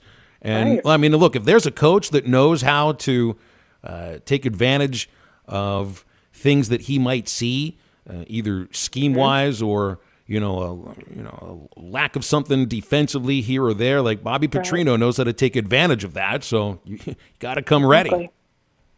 Well, this is a guy who's coached on every single level that there is, and I don't think there's another FCS coach who can say that. And so regardless of where his football team is and the league that they're in, this is still Bobby Petrino, and he knows how to coach football, and he definitely knows how to coach against SEC teams. So been really impressed with their quarterback, Jason Shelley. Watched a little bit of their game against UT Martin. Dude had like 297 yards, 5 touchdowns. Again, I get who the opponent was, but he can sling the ball around, and I think that we know if there's maybe question marks for this Arkansas football team, they're in that secondary. And you could see Bobby Petrino watching film and saying, okay, we're going to take shots downfield and see what happens. So it's going to be really interesting to see how this game unfolds at the beginning. I think Arkansas obviously will win this game and hopefully put it away sooner rather than later Saturday night. But don't think that Bobby's not going to come in here and try some stuff and do some stuff and see what happens. Mm-hmm. And it feels like with all the momentum that Arkansas has right now that this should be a no-brainer. Arkansas should 100% win this game. But with everything going on in the outside, homecoming week, Bobby's return, how does Arkansas, stay focused and avoid the upset? Because if you gave me a blind resume and told me all these things were going on at another university and all the background to it, I'd say that could be a possible upset type of situation. Yeah, look, you could definitely look at it that way, but I think I just need to point at the Texas game to kind of share, if you're looking for where Arkansas's focus is as a football team, just look at that game from a year ago. And, the those players didn't really know about the rivalry between Arkansas and Texas and the old Southwest Conference and all of that kind of stuff. And it was what everyone was talking about. And they put that aside, and they got the job done against the top 15 team. Now you kind of are roles reversed, but here's the deal. None of those kids played for Petrino, and they know the history, but some of them, like my team, we kind of had to explain what happened with Bobby Petrino, because I wasn't even here when that happened. I came in 2013. So some of these kids probably don't even know. And homecoming is homecoming, and that is what it is. That happens every year. So even though this is all anyone can talk about, these are kids who have no idea truly what this is, and they just want to win football games, and they have a much more things that they want to accomplish. So I don't see them being distracted at all, quite personally. So the way that you're describing this would be the exact opposite of Houston Nutt taking the Ole Miss job in 2008 and then coming and then playing against the Razorbacks after that. You know, I mean, they had some of those players on those teams. It was fresh in everybody's mind. A lot different, though. You know, I mean, Houston was fired and various reasons why. The program really wasn't very good at that point. So, a much different. Like, none of these players on either side would really, I think some of them would have trouble even remembering what went down. Yeah, well, I guess if you had to do the math, and I'm terrible at math, was what, 2022? That happened in 2011. That's what, 11 years ago? Mm-hmm. Some of these kids were like 9. I don't know. I don't really remember much when I was 9. You know what I mean, guys? No, I get it. I don't remember. There's a few things, but you know, especially if I wasn't involved or I wasn't an Arkansas fan, I wouldn't remember. I mean, I kind of had to remind myself about the story because heck, I think I was like 14 at the time and wasn't really paying attention to what was going on. So, you know, it's just one of those things, Alyssa. But with way to make us all feel old. You're welcome. You're welcome. That's what being the young person in radio is all about. Back to what's going on in the field, though, and I'm going to put you on the spot here because you can't. Oh, great. Don't bail out and say both. Who's the better Sanders? Okay. Who's the better Sanders, Drew or Rocket? Dang it! Wow, that is a great question, and I am going to go with Drew Sanders right now. You can go back on that if you want to in about 2 minutes. Drew Sanders right now, I think Rocket, if you were to ask me at the end of the season, might be the answer. But the way that Drew is playing right now, and I know that this is really hard, but that's why I'm sticking to it. That's what I'm going for. I'm going Drew Sanders. But, man, Rocket has so much potential. It is going to be so fun to watch. Both of these guys are fun to watch, but you made me pick one, and I'm going with Drew Sanders, and I'm sticking with it. Sorry. I understand why, and I don't blame you for making that pick, and that might be who I would go with too, and maybe part of that is, I guess it would matter on how Dominique looks when he does come back, if he does come back. You feel really good about AJ Green, about Rashad Dubinion, and it's nothing against Rocket because I think he's an incredibly good running back. I think he's going to be an NFL player, but there's something about Drew Sanders that has just kind of lacked a little bit. Defensively for Arkansas, you haven't had a great pass rushing linebacker who can run sideline to sideline and chase down running backs too. There's just something about Drew Sanders that stands out maybe a little bit more. And we're being nitpicky because you asked us to, Drew. Yeah, and I think kind of to Phil's point, like if you want to put it into perspective that way, and this is not at all a knock on Rocket Sanders, but it's a lot harder to find a linebacker doing what he's doing right now than maybe to find a running back who's doing what he's doing right now. Does that make sense? Yes. Yeah, you made perfect sense right there for me. Absolutely. So let's see. What are you a little worried at all about Catalan being out for the year? I like Latavius Brini, and one thing I guess I would be a little bit nervous about would be the ankle. I think he was. I think he was at practice, and apparently wasn't wearing the green jersey. I think the same with Trey Knox, but I would like to think that you got somebody healthy that's stepping into that role. But at least you'll get Slusher back. So I mean that depth is being tested, but I think they're deep at that position. Yeah, and I think so. And I think, if anything, this is a chance for Brini, who, again, as Pittman mentioned, started for Georgia in a couple games a year ago. This is you, bro. It's your turn, right? And so you've given him that confidence, and we're going to kind of see him play like the gamer that he is. And honestly, if I'm Sam Pittman and there's an ounce of anything wrong with any of my safeties, green jersey you. Like, you're not getting touch time doing anything to mess you up during practice until game time, because it's so valuable for him to be on the field. And I think that's the same thing with Trey Knox. We saw him kind of limping with that ankle last week, and then he was on the bike. He was trying to kind of run it out. But it's like, you're Trey Knox. I'm just going green jersey you, bro, all week, because I'm not even going to mess with you getting hurt at practice or getting more hurt at practice.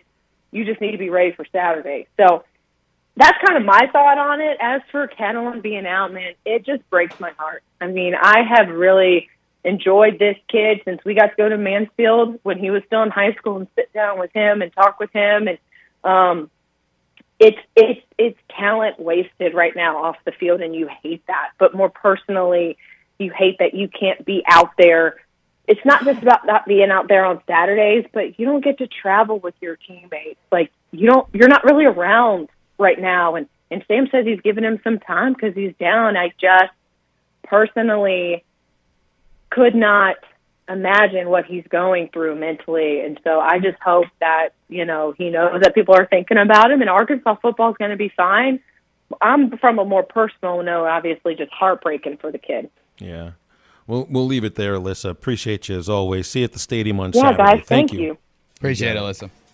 Yeah, to kind of try to put yourself in Jalen Catalan's mind. I mean, maybe you might have felt the same way about it last year with the shoulder injury, and he tried to play through another injury.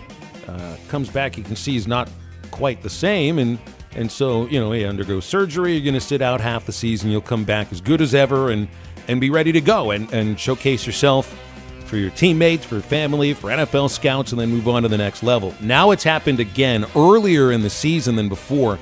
Same injury, and it's got to be totally crushing for anybody in that sort of a position like Jalen Catalan finds himself in once again. All right, 877-377-6963 if you want to react to anything we just talked about. Nate Olson coming up in hour number 3 to get some high school football conversation going, and we'll come right back. You're listening to Toyota Tuesday. Stop by your local Toyota dealer. Toyota, let's go places.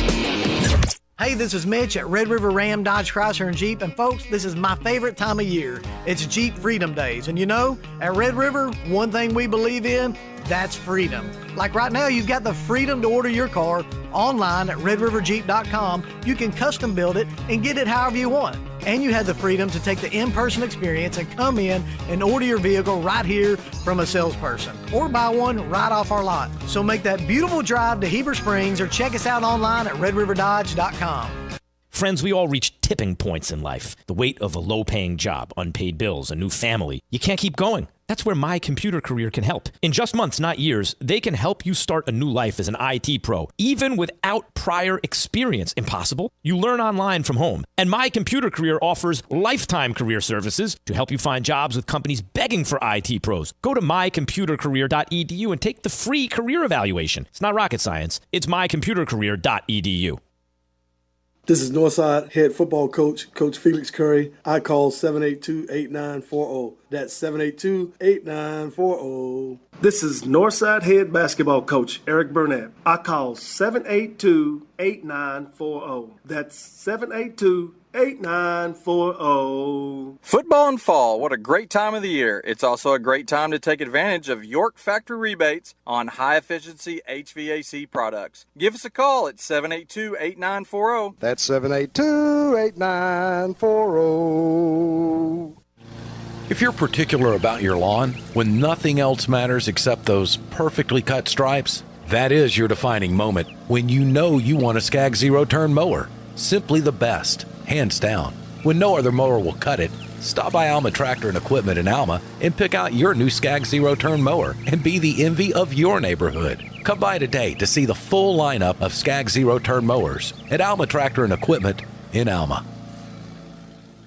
Was your roof damaged by recent storms? Don't fall victim to out-of-town contractors and fly-by-night repairmen. Trust the local roofing professionals at Able Roofing. Call their local number, 474-0006, for a free roof inspection. Never trust something as important as the roofing system on your home to a storm chaser. Able Roofing, 474-0006, will work with your insurance company. Call now for your free roof inspection, 474-0006. Able Roofing, the hometown roofers. Hi, folks. Larry Rath here for Rath Auto Resources, where it's finally time for our end of summer clearance. We've been busy all summer helping more people than ever get the nicer, newer cars they need, and now it's time to flip our inventory. That's right, they all must go. Over 100 Rath road-ready cars, trucks, and SUVs, all priced to save you money now with discounts up to $4,481 below retail. Plus, our friendly non-commissioned solution specialists are putting every deal together with extra for trades and fast, easy financing through the area's best local credit unions and the nation's best banks and lenders. If you've been waiting for the best time to buy a premium pre-owned vehicle, now is the time, and Rath Auto Resources is the place. If you're keeping the car you have, let us take care of it for you in our Meineke Car Care Center with half-off brakes and buy 3, get 1 free on all tires. But why wait? Get the nicer, newer car you've been wanting today and save up to $4,481 during the end of summer clearance at Arkansas's favorite used car dealer, Rath Auto Resources and the Meineke Car Care Center, 4515 Towson Avenue, Fort Smith, or online, rathauto.com.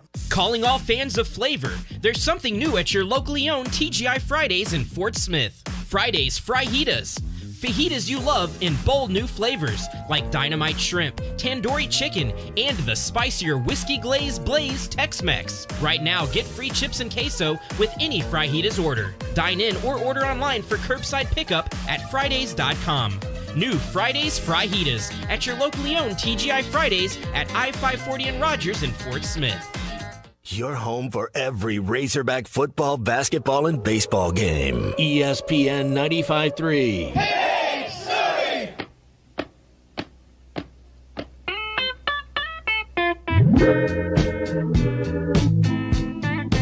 Love and happiness. But wait a minute, something's going wrong. Someone's on the phone. This deal only at Hardee's. Feed your happy.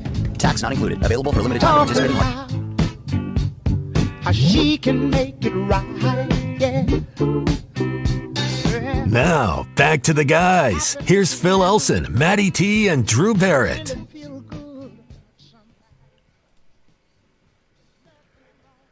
Paul Feinbaum spoke at the Little Rock Touchdown Club yesterday. This club keeps making headlines, although I don't think what happened yesterday is going to be the same sort of stuff you got from Coach Ogeron or from John Gruden. But he told a funny story about a very good friend of yours, Drew, about Tim Tebow. You guys are really tight. My best friend, yeah, of course. You guys are super tight. If you were to have been friendly with him back when he married I forget the lady's name, Miss Universe, maybe you could have attended the wedding in Cape Town, South Africa. I had no idea that they had that kind of a destination wedding. Well, she's from South Africa. Well, I guess it makes sense then. It was a destination for everybody on Tebow's side, not for her family. So Feinbaum told, I thought this was an entertaining story of the reason he did not attend Tim Tebow's wedding. Listen. So they did.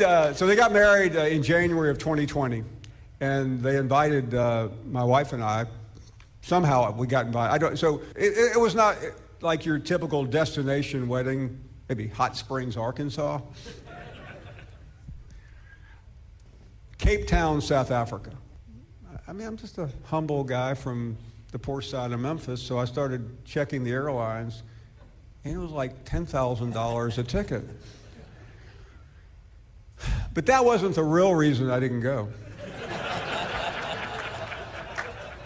The real reason I didn't go is I found out 3 days in Cape Town at this resort, I was going to have to spend 3 days in Cape Town with Urban Meyer. No way. I did not see that one coming when I watched the replay of his talk yesterday. But I guess I can't really blame him either. Feinbaum's so upfront about his dislike for certain coaches, and he even told a Nick Saban story that it isn't really very doesn't reflect positively upon Saban, even though Feinbaum will routinely say that he is the greatest coach in college football history. But you kind of get a bit of a sense here that, and I'm not going to say he's anti-Saban, but there's a word that I heard Feinbaum use quite often describing coaches, and I think he's talking about today's age of coaches. Use the term mercenary, which essentially means just a gun for hire, right? And so, I mean, you're looking at job hoppers in certain situations. I mean, Brian Kelly leaves Notre Dame for LSU. He had his reasons. Money's going to be part of that reason. You have Jimbo leaving Florida State for Texas A&M. He's got his reasons, too. Money is a major part of that reason. Lincoln Riley to USC. The list goes on and on and on. He had something, he just threw Sam Pittman and Jamie Pittman's name in there, I think to kind of counter a little bit about the view of college football coaches, and I don't think he views Sam Pittman in that way at all. I've talked to plenty of football coaches. I mean, if I didn't ever get a chance to interview Nick Saban again, my life would be complete. But every once in a while, you do run into somebody unique. You do run into a Sam and Jamie Pittman, who are salt of the earth, who are the antithesis of the new wave coaches. And it inspires me to maybe keep doing this a few more years. I mean, you may be a little bit of pandering to the crowd. He knows exactly where he's speaking and who he's speaking to. I doubt he says that in Tuscaloosa. There's going to be some pandering there, but he's been up front, told stories about situations with him and Saban that haven't been friendly moments. So I feel like he's been up front about that, while at the same time profiting off of the amazing success of Alabama football. I think he's written about Nick Saban and about Alabama, and not just Bear Bryant when it comes to the Crimson Tide. But and my whole point opening the show, talking about what's happening at Nebraska, you're going to see an established head coach leave a program that he's built for that money and that unknown and that league. And again, they'll have their reasons why. If it's Matt Campbell, could you blame somebody for leaving Iowa State? Where, I mean, you win 8 games at Iowa State, they're going to build statues of you year after year. 8 wins will be enough. You manage to get to 10 victories, heck, they might name the university after you.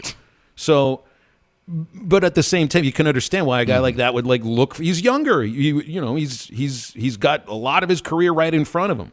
Sam Pittman is so different from the new wave head coach. Maybe that was one of the reasons why the hire was poo-pooed at first by a lot. I know a lot of people said, look, we're going to wait and see, and then we'll decide. But so often you're told to have an opinion immediately and to be steadfast in that. And a lot of the talk about Pittman's hire was that this is a joke, that he shouldn't be a head coach. Otherwise, he'd have been a head coach by now. But I would feel, with what he's built at Arkansas, that would be one of the coaches that Nebraska would target, because he coaches the style that Nebraska would want to play. You're not going to have the same sort of season like Frost had as a quarterback, where he might throw 10 times a game. I don't think anybody's really going to be able to move that along in college football at a very high level. But for a program that has the identity of being physical at the line of scrimmage on both sides, of running the football, trusting your coaches, all of that, I mean, it kind of sounds a little bit about what I think Nebraska still views themselves as, but really isn't. But Sam Pittman's not a mercenary. No, he's not. And the reason why it was such a head-scratcher 3 years ago is because it was against the grain. It's not something that you've seen anybody do, go out there and get this over 50-year-old first-time head coach. It was never done before. It's unheard of. And, and I think that when you're in a situation like Hunter Yurachek, this is, being from the outside, when having done what you were supposed to do, I know Yurachek didn't hire Chad Morris, but that was what everybody was doing. You went to, you made some noise at the group of 5 level. You show that you're this offensive whiz kid in a game that is built around the offensive side of the ball now, then that's the normal projection. That's what we've been told makes good coaches. And when that didn't work out, it's just like anything else. When you fire or lose a guy, you want the exact opposite. You have a tall, big dude, you want a short, skinny dude. It's that way with a lot of things. So when you went with the grain the time before, it's time to mix things up. It's time to go against it, and ultimately it panned out for him. Well, it's also time for a reset, so let's have a break in just a moment here. Hey, have you tried Lark yet? Lark, that full-spectrum seltzer brought to you by Ouachita Farms, is something that helps you catch a buzz with no booze whatsoever. You'll never have a hangover. You're not even going to put on any weight if you just drink Lark, because there's no sugar, there's no carbs, there's no calories, and there's no alcohol either. Plus, it tastes great. 4 flavors: strawberry, guava, mango, grapefruit, and berry. And it's infused with just the right balance of hemp-derived THC and CBD. So try Lark, either at your tailgate or your watch parties this year. It's brought to you by Ouachita Farms. You can find it at your local adult beverage store or go to larkhemp.com. That's larkhemp.com. You got to be 21 years of age or older to consume Lark. All right, well, Arkansas football players are speaking to the media today. We'll have some of that sound tomorrow, and Drew's got a reset after the break. At Southern Tire Mart, we look out for you and your vehicle. Come visit us for America's most trusted brands like Michelin Tires and top-of-the-line service. You can depend on Southern Tire Mart and Michelin Tires to keep you rolling. Come see us at Southern Tire Mart, just off I-540 exit 14 in Fort Smith, for Michelin tires that fit your needs and service that cares for you like family. Riley Farm Dental, at the entrance to Riley Farms, provides every type of dental care and procedures for you and your family. From general dentistry, braces, implants, and cosmetics, Dr. Bo Sparkman and Dr. Brogan give all of their patients better lives with a better smile, more confidence, and a comfortable experience every time. Riley Farm Dental, 5901 Riley Park Drive, Suite A, at the entrance to Riley Farms. Call 226-3500 for an appointment or visit RileyFarmDental.com. Chuck Barrett here. I know a thing or two about making great calls in Arkansas. And when it comes to your home service needs, make the call to Paschal Air, Plumbing, and Electric. Paschal offers plumbing services from simple drain repairs to running all new lines. And right now, you can replace your water heater with a professionally installed system from Paschal. Take $150 off a new traditional water heater or $300 off a tankless system. Paschal Air, Plumbing, and Electric. Arkansas owned. Arkansas operated. GoPaschal.com. Harry Robinson Buick GMC wants to buy your vehicle, and they'll pay top dollar today. Pre-owned car values are at an all-time high, and your car is worth more today than it ever will be again. If you are driving a 2013 model or newer with 120,000 miles or less, bring it to Harry Robinson Buick GMC, and they will pay you more for your trade. Even if you don't want to buy a new car, they will still buy yours. Harry Robinson Buick GMC, exit 11 off of I-540 in Fort Smith.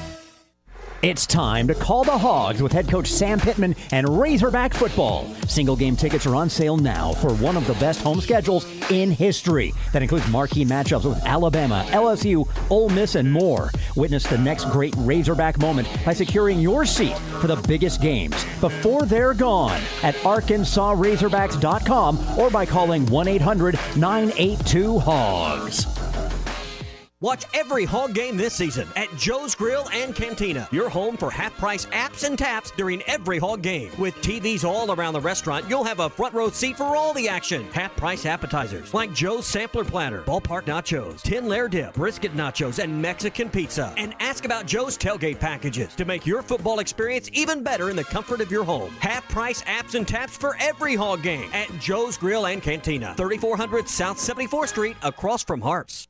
Cooler temperatures are finally creeping in, and that means two of our favorite things at Breeden RV, football and fire pits. What better way to celebrate your team's big win than relaxing in your new travel trailer, fifth wheel, or motorhome? Whether you're a rookie or a seasoned vet, we have the RV in stock and available to fit all your wants and needs. Remember, every new RV comes with our exclusive maintenance for life for free. Visit us at BreedenRV.com or come by today on Alma Highway in Van Buren to see how cheap and easy it is to be a part of the Breeden RV family. Breeden RV, where adventures begin. Hey, where's the rest of the beer? I'm probably out unless you clowns brought some. Well, I've already had 3. Who's going to get more? Order it from your phone. From where? Sody's delivers. You mean where my girlfriend gets her wine and those cheese plates? And if you don't want to drive, that's where you can order it. My free beer is gone. Sody's now delivers inside Fort Smith city limits. Just order from mysodys.com or download the Sody's app and order from your phone. Sody's Wine and Spirits. Experience different. Your home for every Razorback football, basketball, and baseball game. ESPN 95.3. Hey, Surrey! There's a woman going crazy on Caroline Street. Find us on 99.5 in Northwest Arkansas, 95.3 in Fort Smith and the River Valley, 96.3 in Hot Springs and Central Arkansas, 104.3 in Harrison and Mountain Home, and everywhere on hitthatline.com. Now, back to the guys. Here's Phil Olson, Matty T, and Drew Barrett. Wrapping up hour number 2 on halftime, here's Drew with our second hour reset. Freeze frame! Reset and refresh. Reset. The great reset. It's time for the halftime reset, giving you all the info and facts you need to make it through the rest of your day in sports. False start. Both teams back on it. Get back here. Now, here's Drew Barrett with your halftime reset. That's right. Everything you need to know to make it through the rest of your day in the world of sports. A story that's been lost over the last week or so in the Aaron Judge to 62 race, Pujols to 700, has been Mike Trout as he has homered in 7 straight ball games. Here's how it sounded last night in Cleveland. Driven to center field. Mike Trout hit it well. Looking to tie this up. He does. 7 straight games with a home run for the kid, Mike Trout. 4-4 here in Cleveland. If Trout hits a home run tonight, he'll hold the major league record for most games straight with the home run. We'll see if he can do it tonight against the Guardians in Cleveland with first pitch scheduled at 5:10. Speaking of Cleveland, there will be a change to the field in Cleveland this weekend for Browns games. The Browns have announced that they will add a new midfield logo, and it will not be the Browns helmet that most people recognize when they think of the Cleveland Browns. It will be Brownie the Elf, which I did not know the elf had a name. It's even weirder that the elf's name is Brownie. But that's just what they've decided to go with. It's actually a pretty big logo, so it's all over Twitter. If you get a chance to go look at it, I would. And on some serious note, Phoenix Suns owner Robert Salver has been suspended 1 year and fined $10 million by the NBA as a result of the league's investigation into the franchise. They announced the punishment today after investigations into racial slurs and sexual misconduct with female employees came up that he definitely was doing those things. So he's been fined $10 million and suspended from all Suns and Mercury games for a season. And good news for Phil, not good news for the rest of the AFC North. Pittsburgh Steelers running back Najee Harris confirmed today that the foot injury that kept him out to finish Sunday's game won't keep him out of this week's game at home against the New England Patriots. And that's your second hour recap. I got one question. I got one question here for you, Drew, and I don't even know if you can answer this for me. Maybe somebody out there in Radioland can. When did the Cleveland Browns get Keebler as their main sponsor? That they've got to put a freaking elf at the 50-yard line. I mean, it's such the dumbest looking thing I've ever seen. It's such a weird logo. You rarely ever see it. Well, dumb logo, dumb franchise. Stick around for the third hour of halftime. September is here, and at Frank World Furniture, we want you to get this month started off right. So not only do we have no sales tax, but we are marking down every piece of furniture, bedroom furniture, mattresses, and dining sets in the store to unbelievable prices. That's right, marking all furniture down, and no sales tax. In-store, no credit check financing, family-owned and service after the sale. All American-made sofas, love seats, sectionals, and recliners at Frank World Furniture. Best seats in the house. WT Equipment is your home for New Holland ag and construction equipment, sales, parts, and service. For high horsepower row crop tractors and combines, utility tractors and hay equipment, compact track loaders, and mini excavators. WT Equipment has it all. Stop by one of their 8 locations to explore the value of New Holland tractors and see why New Holland hay equipment and twin rotor combines are second to none in harvesting ability. Need to upgrade your construction equipment fleet? Give WT Equipment a call. Come by a store or check out their website, WTEquip.com. Would you like to cut your utility bills without cutting comfort? Stay cool and save while enjoying the reliability and efficiency of a new Luxair HVAC system. Have your contractor call J&B Supply to hook you up with a Luxair system perfectly suited for your home. Luxair provides optimal comfort, energy savings, and lasting performance. J&B Supply, where the professionals go for all their HVAC, plumbing, and electrical needs since 1968. J&B Supply with locations in Fort Smith, Springdale, and Bentonville. For 33 years, Manfield's Automotive Parts City Auto Parts has been trusted as your one-stop for all your vehicle needs. Get a great deal on a Superstart battery and any of the products you need for the do-it-yourself upkeep on your car or truck. When you need work done, Mansfield Automotive Parts City Auto Parts does everything from oil changes, brakes, alignments, diagnostic work, air conditioning, and more. Mansfield Automotive Parts City Auto Parts in downtown Mansfield is open 8 to 5:30 Monday through Friday and 8 to 1 on Saturdays. Norris Material and Supply Flooring Center now offers in-stock vinyl plank flooring starting at 89 cents per square foot. If you're a do-it-yourself kind of person, they have all the materials needed to lay your new flooring, or you can choose their professional installation. Whatever your choice, give them a call today to get a free same-day estimate. Financing available. For the best customer service from flooring to countertops, Norris Material and Supply Flooring Center is your local flooring professional. Check them out online at flooring.norrisms.com or on the corner of Wheeler and South Y, 479-289-7111. Hablamos Espanol.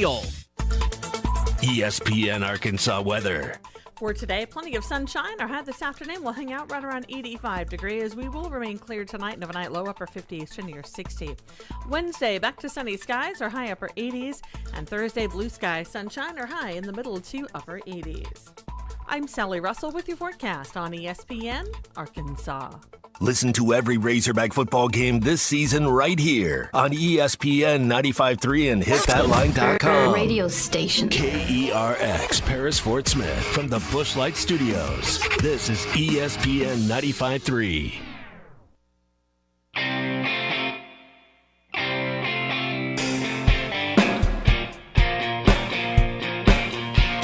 Live from the Busch Light Studios. I love Arkansas. I love everything here. Give me that thing here. Woo! On your favorite Arkansas sports talk station. And this one belongs to the Razorbacks. Streaming live from hitthatline.com. Fans are amazing. It is lit down here on the sideline. This is Halftime with Phil Olson, Matty T, and Drew Barrett. My calculations are correct. When this baby hits 88 miles per hour, you're going to see some serious... Here come the students. Oh, here come the students. They're coming from the south end, and this one has been a long time brewing. I have been waiting for this moment for a long time. Judging by the sound of it, so has everyone else. Hey, hold on. It's almost halftime.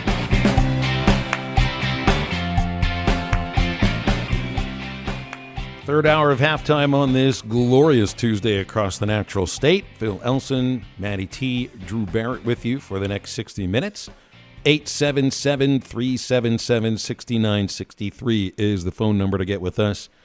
And I haven't asked this question. I mean, one of the topics we brought up is, what's going to happen inside the stadium but off the field involving fans once Bobby Petrino and his Bears enter the football stadium.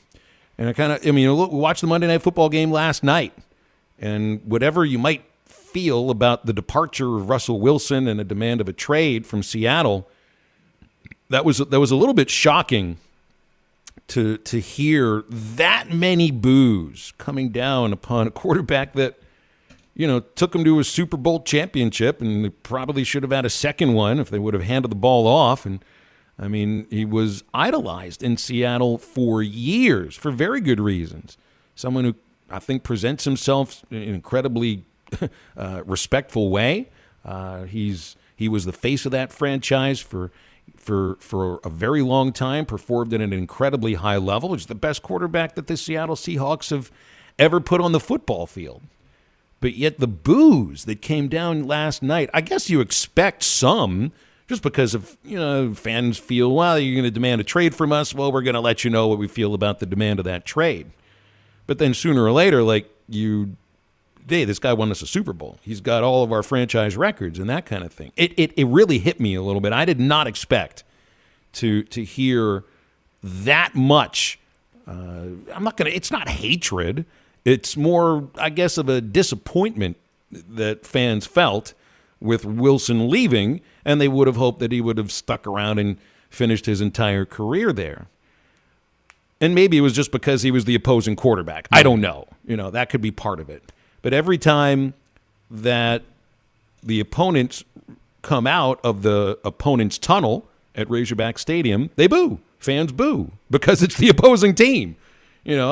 This last weekend, as soon as that Carolina C with the chicken logo and the flag came through, and then you saw the Palmetto State flag, the boos just got louder and louder and louder. That had nothing to do with Shane Beamer or any of his players or any of his coaches. It was just because they weren't Arkansas. They wear a different color than me. Exactly.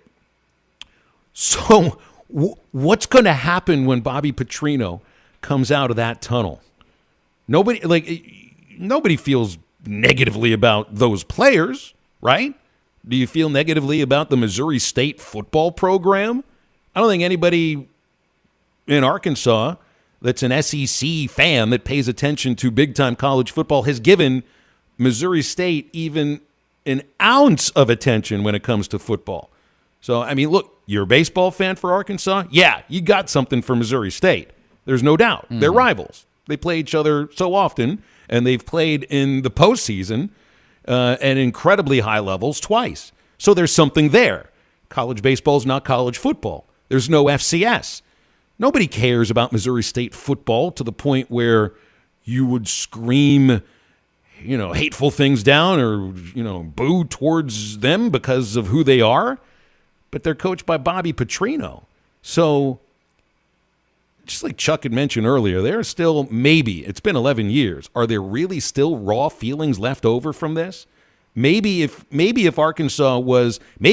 was 2018 and you're going through the first of the Chad Morris years and things aren't going very well, and the coach that last took you to a truly successful college football season, a really good year, is coming in, and you're like, well, look at what you left us with. This crater started with you, but you're not there now. You got Sam Pittman and a 9-win season behind you, and you're 10th in the country. So, look, I'm not telling you to not feel the way you feel about Bobby Petrino or what was left for the years after that. I just kind of wonder, is there any chance bygones are bygones? But I just have a sense it's going to be 100%. Not 100%. Is anybody going to cheer for him when he walks into the stadium? Anybody that's not wearing Missouri State maroon? There might be a few people that refrain from booing, but I doubt that they'll, be doing hip hip parades for the man. And let's look at this at a different angle than what I think a lot of people look at it. Without the motorcycle accident, without everything that followed that now notorious press conference where if you just Google the man's name, it's the first thing you see on your screen. Like, that's how big of a deal that was. Let's say that never happened. How we know Bobby Petrino doesn't actually sticks around? It's not like the man had the best reputation for being loyal. You're right about that. It's not like the fact that people are like, well, he caused 8 years or 10 years of turmoil, and like it took us so long to get out of the hole that he put us in. Who's to say he wouldn't have left 2 weeks later for something else? That was the thing. It's like it was mind blowing when Tom Jurich at Louisville hired him again. It was. He was the head coach there 3 times. It was like 12 years after he'd initially left. Mm-hmm. After the second year, and you'd signed a 10-year contract, and look, the money in the NFL was going to blow that money away. But he still left 6 months after signing a 10-year contract. So. Yeah, that's like it. He, for me, really kind of epitomized what the term that Feinbaum brought up yesterday at the Touchdown Club was mercenary head coach. Mm-hmm. He is. I don't know if he can be quite the same sort of mercenary, but he definitely was at one point. And all Zach from Paragould cares about is getting the win. Well, that's good for you, Zach. 877-377-6963. Robert in Fort Smith has given us a call. What's up, Robert?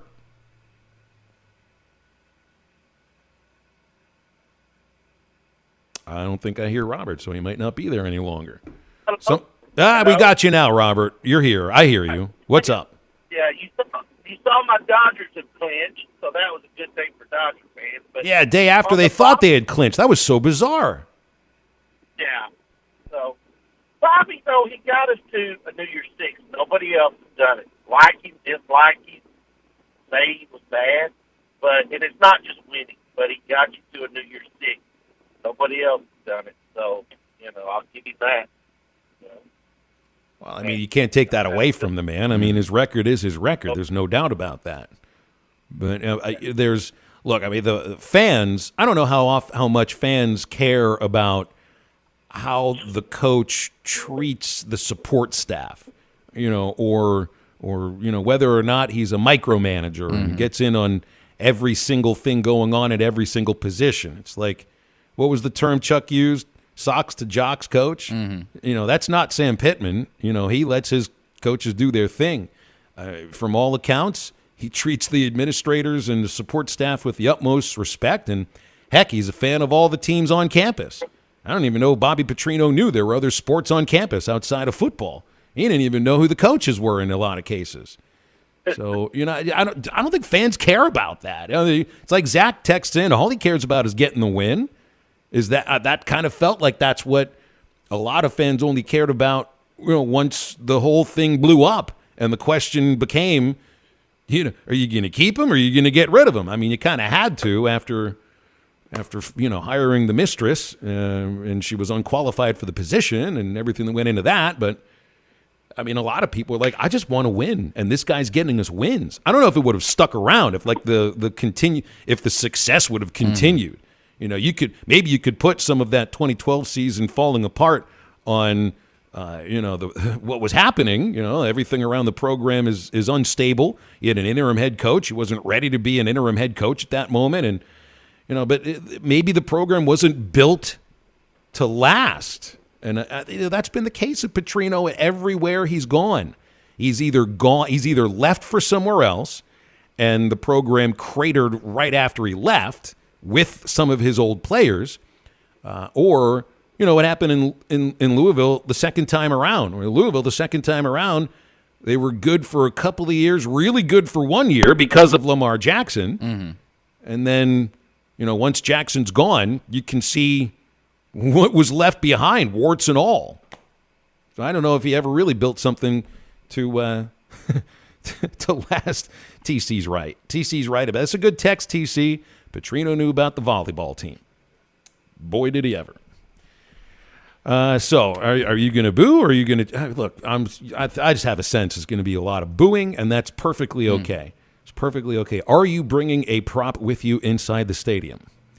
That's the thing that I need to know. That's taking it to the next level. When you bring it in a prop, not a sign, not flying something over the stadium or anything like that. I mean the neck brace. I mean the towel. I mean a blow-up doll. Heck, a volleyball. If you could sneak a volleyball. I don't think you could actually sneak a volleyball inside a football stadium. Are volleyballs banned?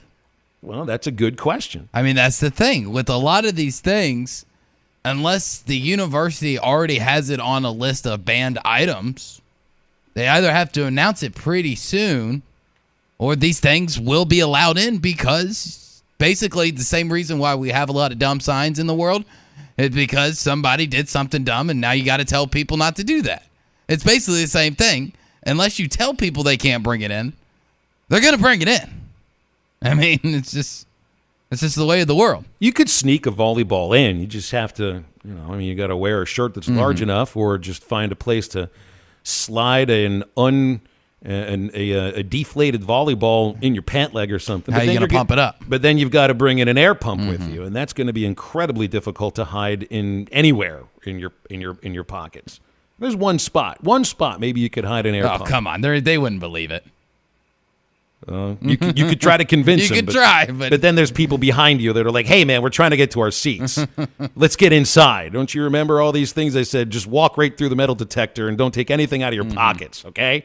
And that includes whatever it is that's in your pants right there. Quick break. We're going to talk with Nate Olson, some high school football in just a moment here on Halftime. Hey, I want to remind you about Joe's Grilling Cantina. They'll have the Razorback game on the television every Saturday when Arkansas football is on the TV. And that's because they got half-price apps and half-price taps during every Arkansas sporting event, not just football. I mean, anything that Arkansas's got, and they've got it on TV at Joe's Grill and Cantina. You get half-price apps and taps. And there's TVs all around the restaurant, so you get a front row seat no matter where you're sitting, and you can enjoy your favorite apps and beers that are all half price during televised games. Joe's Grill and Cantina. Watch football and enjoy yourself with great food and drinks at 3400 South 74th in Fort Smith, across from Harps, open Tuesday through Saturday. Nate Olson from Scorebook Live, talking some high school football next on Halftime.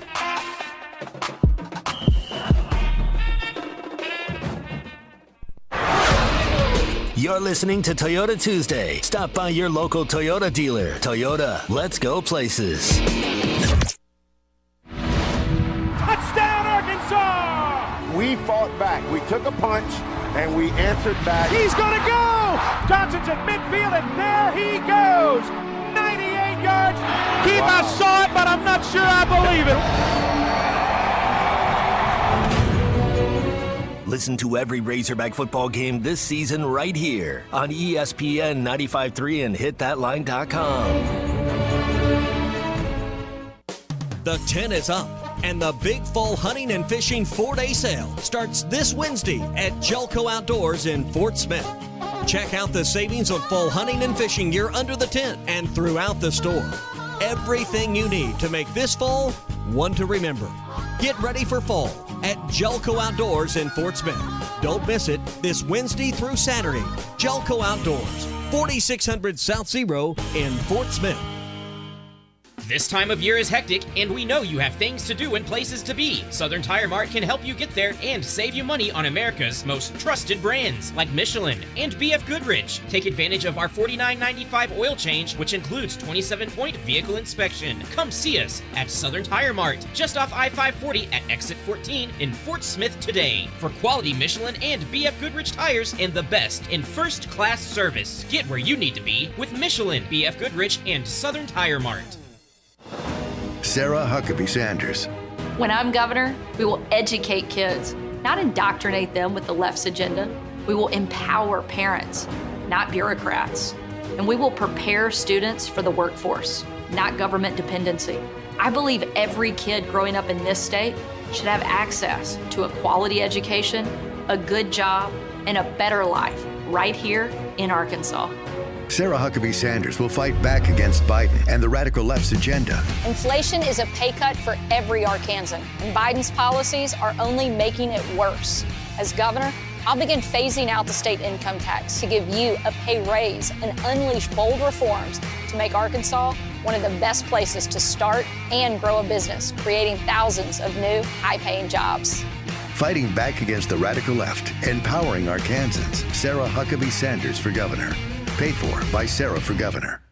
Wheels RV wants you to seek out all the natural state has to offer this year. Explore Arkansas in a new RV from Grand Design, Forest River, KZ, Heartland, Keystone, or Alliance. All the best brands at the best prices. Enjoy peace of mind with our lifetime warranty on every new RV and a mobile service shuttle to keep you camping. So come on in and discover why Wheels was voted the best RV dealership in Northwest Arkansas. Wheels RV, 5 miles west of exit 72 off of I-49 in Springdale. Seek, explore, discover with Wheels RV. This is Abby with Davis Floor Covering. Get your home or office looking its best for this football season with new flooring from Davis Floor Covering. Whether it's new carpet, hardwood flooring, ceramic, porcelain tile, or luxury vinyl planks, Davis Floor Covering can help you with all your flooring needs with brands such as Bow Floors and flooring supplies from Maupe. And let's get started on beautifying your office or home. We even do countertops. Be sure to check us out on Facebook. Davis Floor Covering with 3 locations to serve you: Fort Smith, Springdale, and Tahlequah. Call 452-4808.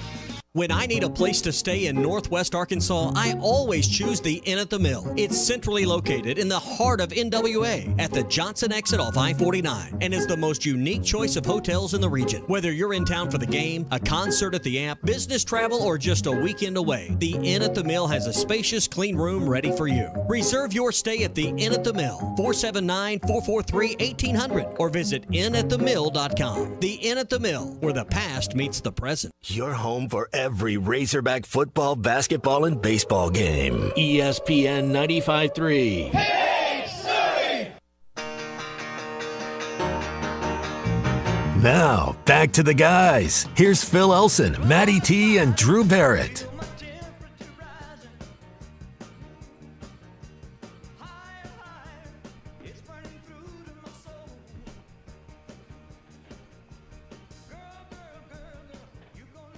Let's get into some high school football with Nate Olson from Scorebook Live.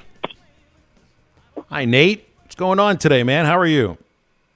Boy, it's a beautiful Tuesday here, and we're just trying to get some energy out. Friday night and a trip to Mississippi to watch soccer kind of has this old man a little tired. But trying to you've been all over drink the a little place. coffee this afternoon. I'm getting old for this, and was able to listen to your broadcast on the way down to Mississippi. So thank you for entertaining me on the way down. You've been all over the place, man. I mean, you've been in St. Louis for Cardinals Cubs. You've been covering high school football, of course. You're going on the radio. You're in Mississippi for soccer. I mean, when are you ever home? Yeah. Not much during the fall, and it's a lot of fun. But I can tell that I'm a little older than I was last year. But I'll be ready Friday night. We'll put it that way. Good.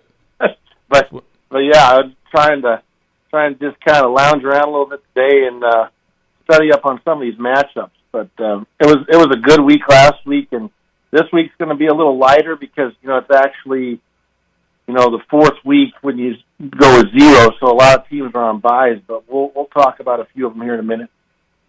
Well, give me the first one you want to talk about. Why don't we do Fort Smith Northside against Fayetteville? Yeah, that was last week. Just to recap that one, I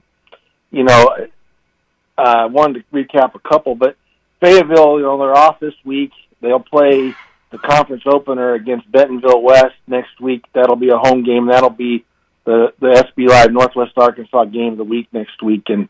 But in this game, Northside is a very good team, I think, and probably moves up the pecking order a little bit in the Central with what has looked like a little bit of a falling off by North Little Rock. But Fayetteville takes care of them 42-21.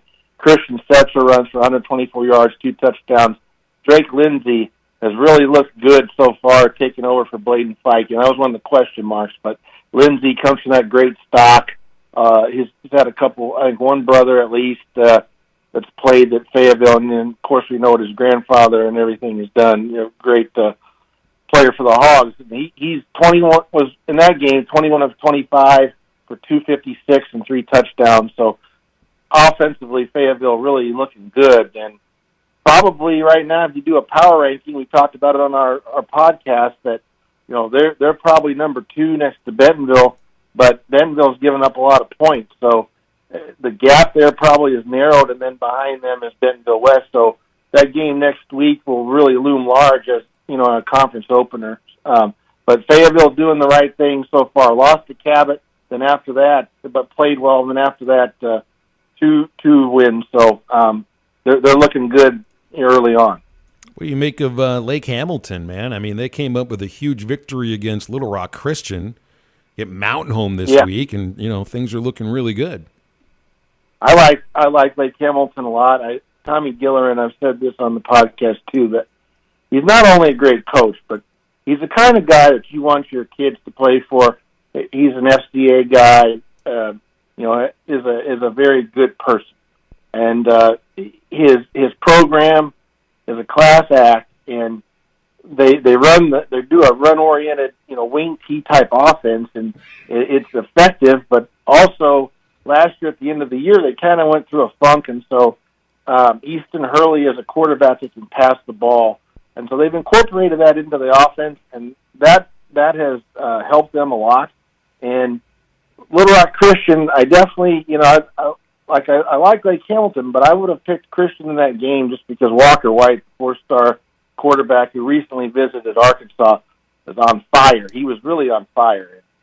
They cooled him off a little bit. They've got a good defense. Justin Crutchmer is probably one of the most versatile players in the state. He plays everything, linebacker, running back. He returns kicks. He returned a kick 90 yards for a touchdown against Jonesboro. He had 242 all-purpose yards and 3 touchdowns. And a guy that probably is one of the leaders in the clubhouse for Athlete of the Year with what he does in football. If he does in wrestling what he has done. He's a 3-time state champion. So take what he's done in football so far. If he does that in wrestling, he's one of the great athletes and one of the great complete football players. But big feather in the cap of Lake Hamilton because that's a conference opener, and that was one of the games that you looked at, but you would need to win to be in that upper echelon to win a championship. The other two are Greenwood and Pulaski Academy. So you've got one down and two more probably contenders to go, which shows you how difficult a conference that is. Mm-hmm. Nate, you got a few out-of-state matchups. Let's start with Bentonville going all the way to Kansas City to play Rockhurst. What kind of matchup is Bentonville in for? Well, this is going to be a good test. Rockhurst is 1-2, but their losses, you've got to look at that. Raymore Peculiar, which is a suburban KC school right on that south edge of town there. They're in the top 10 in the SB Live Missouri rankings. They narrowly lost to them. It was a close game. And then they lost to Liberty North, who is number 2 and undefeated. They lost them 10-7, and then they beat Blue Springs South pretty handily. So they're a good team with some quality losses, 1-2, but I think certainly a very formidable opponent, and you're playing them in Kansas City, and they want to get a win. I mean, they're disappointed about how they started off. It's a tradition-rich power, so Bentonville's going to have their hands full. One of the guys to watch out for Rockhurst is actually an offensive lineman. His name is Andrew Sprague, 6'8", 250. That's kind of a guy that, he can add to that frame, but he's already a Power 5 kid as a junior. He's got an offer from Auburn and Iowa State, among others, a guy that will put on good weight. He also plays basketball, so he can move. That's somebody for Bentonville to kind of look out for, and they've got a decent quarterback. Their front seven on defense is really good. They held Liberty North, who's got a really good running back, kind of in check. So that is not great news for Bentonville's offense. Josh Ficklin is an Illinois State commit recently, running back, and you've got Carter Nye, a junior quarterback who's played well. I think he's going to have to play well in this game and throw the football. And then Joey Stua, he's the Razorback commit, one of the top offensive linemen in the country. This is going to be a big test for him with that front seven. He has to anchor that offensive line and help those other guys to neutralize that front seven of Rockhurst. Mm-hmm.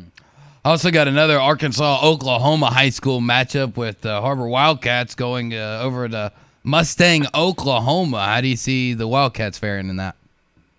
This is going to be another tough game for them. They played Parkview, then they played Bixby, Oklahoma, who is like close to, over 50 games winning streak over there. They're the number 1 ranked team in the SB Live Oklahoma poll. Now you play Mustang, who's number 8.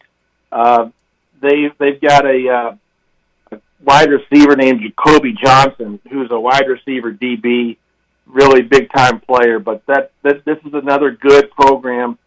Chris Wood has stacked this non-conference schedule, and frankly, haven't had probably as much success as he would like. In the Parkview game, they had them, playing well into the second or in the third quarter, and then Parkview broke it open a little bit with a kickoff return. They lost 59-0 to Bixby, and that wasn't a good loss at all. But they're hoping they can go over here and have a good showing. They've got some talent on offense. And we've talked about before, Luke Buchanan is a good quarterback. He had a good game against Parkview, but Hudson Brewer, the running back, they're going to have to play a good game to be competitive in this. And I think the one thing you worry about is if you play a good non-conference schedule, it is good to get tested, but it's also good to have some confidence going in. And so you're looking for anything in this game to build on, to feel good about yourself, because the 7A West is always tough, and maybe not as tough this year, but it's still going to be pretty tough, and they want to do better in that than they have done. So this is a big game for them, I think, to come out and play well in. We got a couple of texters. They haven't called, but they texted. They use their phone. Let's put it that way. Wanted to ask about Boonville versus Harding. Rematch of the 3A semis from the last 2 years. A big one. Yeah, that'll be a good game. We'll have a photographer there, and there'll be some good pictures of that game and a little bit of an account of it. Boonville is always good. They're always good at home. They have not been able to solve Harding Academy recently, but nobody has. And they're the 3A state champions 3 years in a row. They move up to 4A this year, and I did a big feature on their kicker, Kyle Ferry. He's one of the most unique athletes I think I've encountered. I mean, he's the most unique kicker for sure. He's an all-conference basketball player. He was an all-conference or captain on a golf team, and or all-state golfer rather, and a two-time all-state soccer guy. Kicked the 56-yarder last week, 2 weeks ago.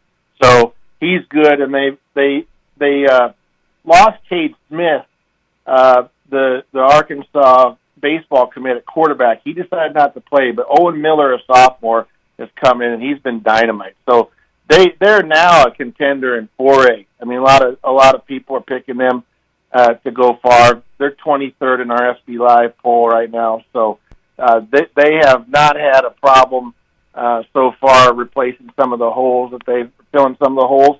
And this could be a good game. It's always tough going to Boonville, and they've got some good players. They run that run-orient offense. So this is one we have circled that could be a good one, but Harding Academy really, really good again. JW texted in. He wants your opinion on the Lamar Warriors. They've started out 3-0 and have a conference win too. Yeah, Lamar is very good, and I think one of the maybe surprise teams last year, and this year is just kind of picking up where they left off, and I know that they'll be looking to try to win that league and make a run. We can talk more about them as the week goes on. We'll highlight some of their matchups for sure, but they're a good program, kind of have established themselves in the last couple of years, and last year they had a good year. Again, 3-0. You can't ignore that, and we will definitely highlight some of their matchups and talk more about some of their players in the next couple of weeks. All right, Nate. Let's wrap it up with whatever's top of mind this next Friday. A game that we haven't touched on that you would like to talk about.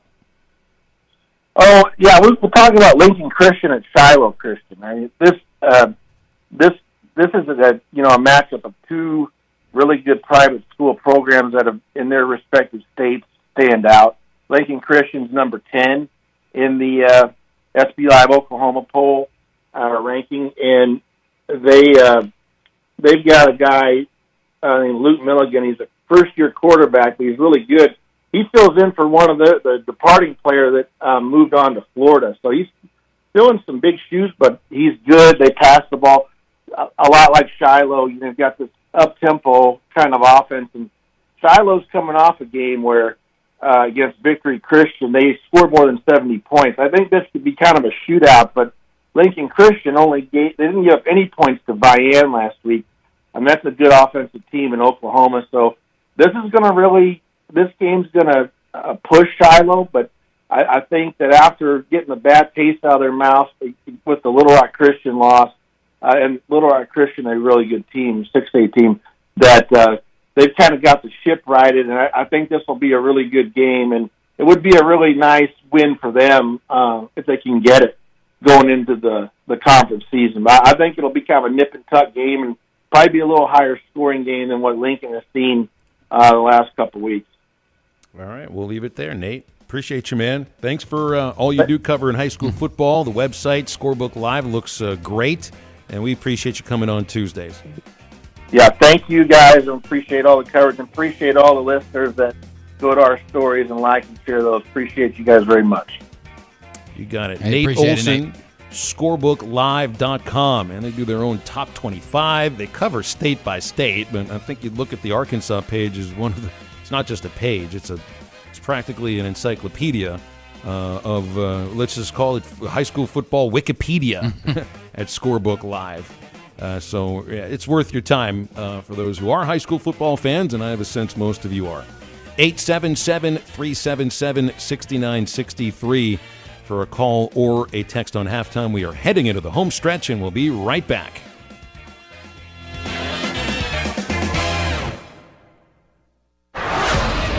You're listening to Toyota Tuesday. Stop by your local Toyota dealer. Toyota, let's go places.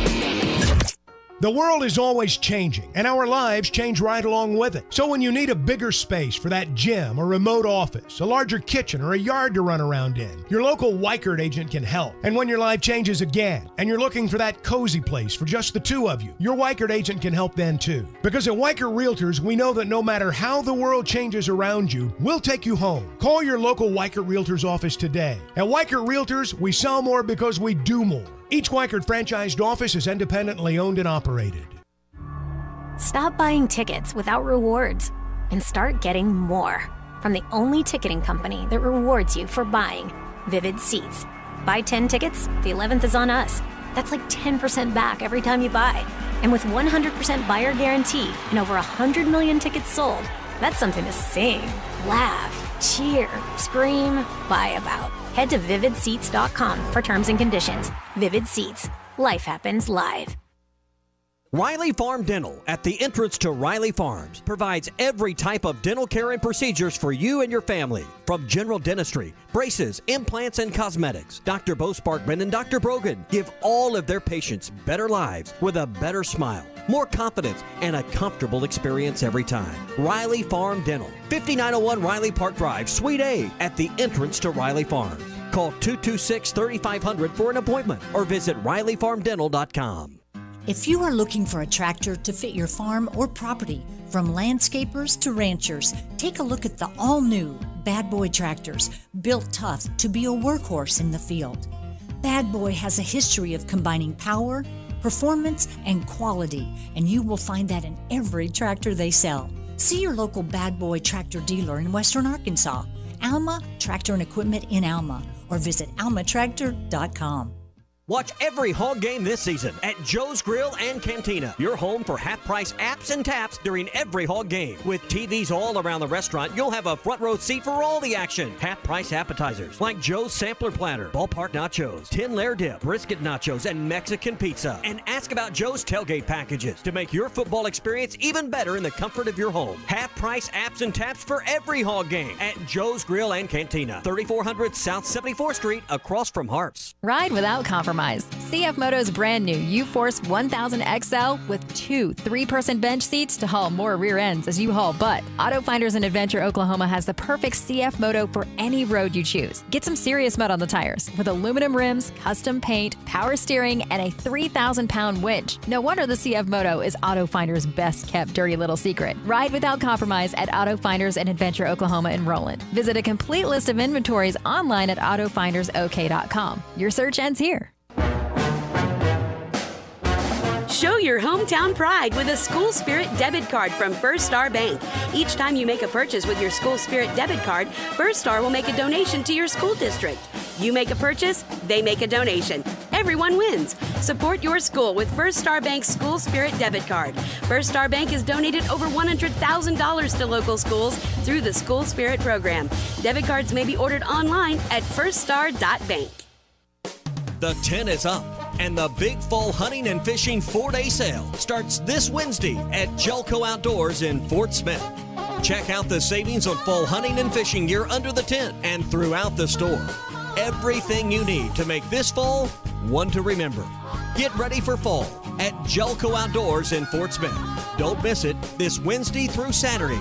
Jelco Outdoors, 4600 South Zero in Fort Smith. Your home for every Razorback football, basketball, and baseball game. ESPN 95.3. Hey, Surrey!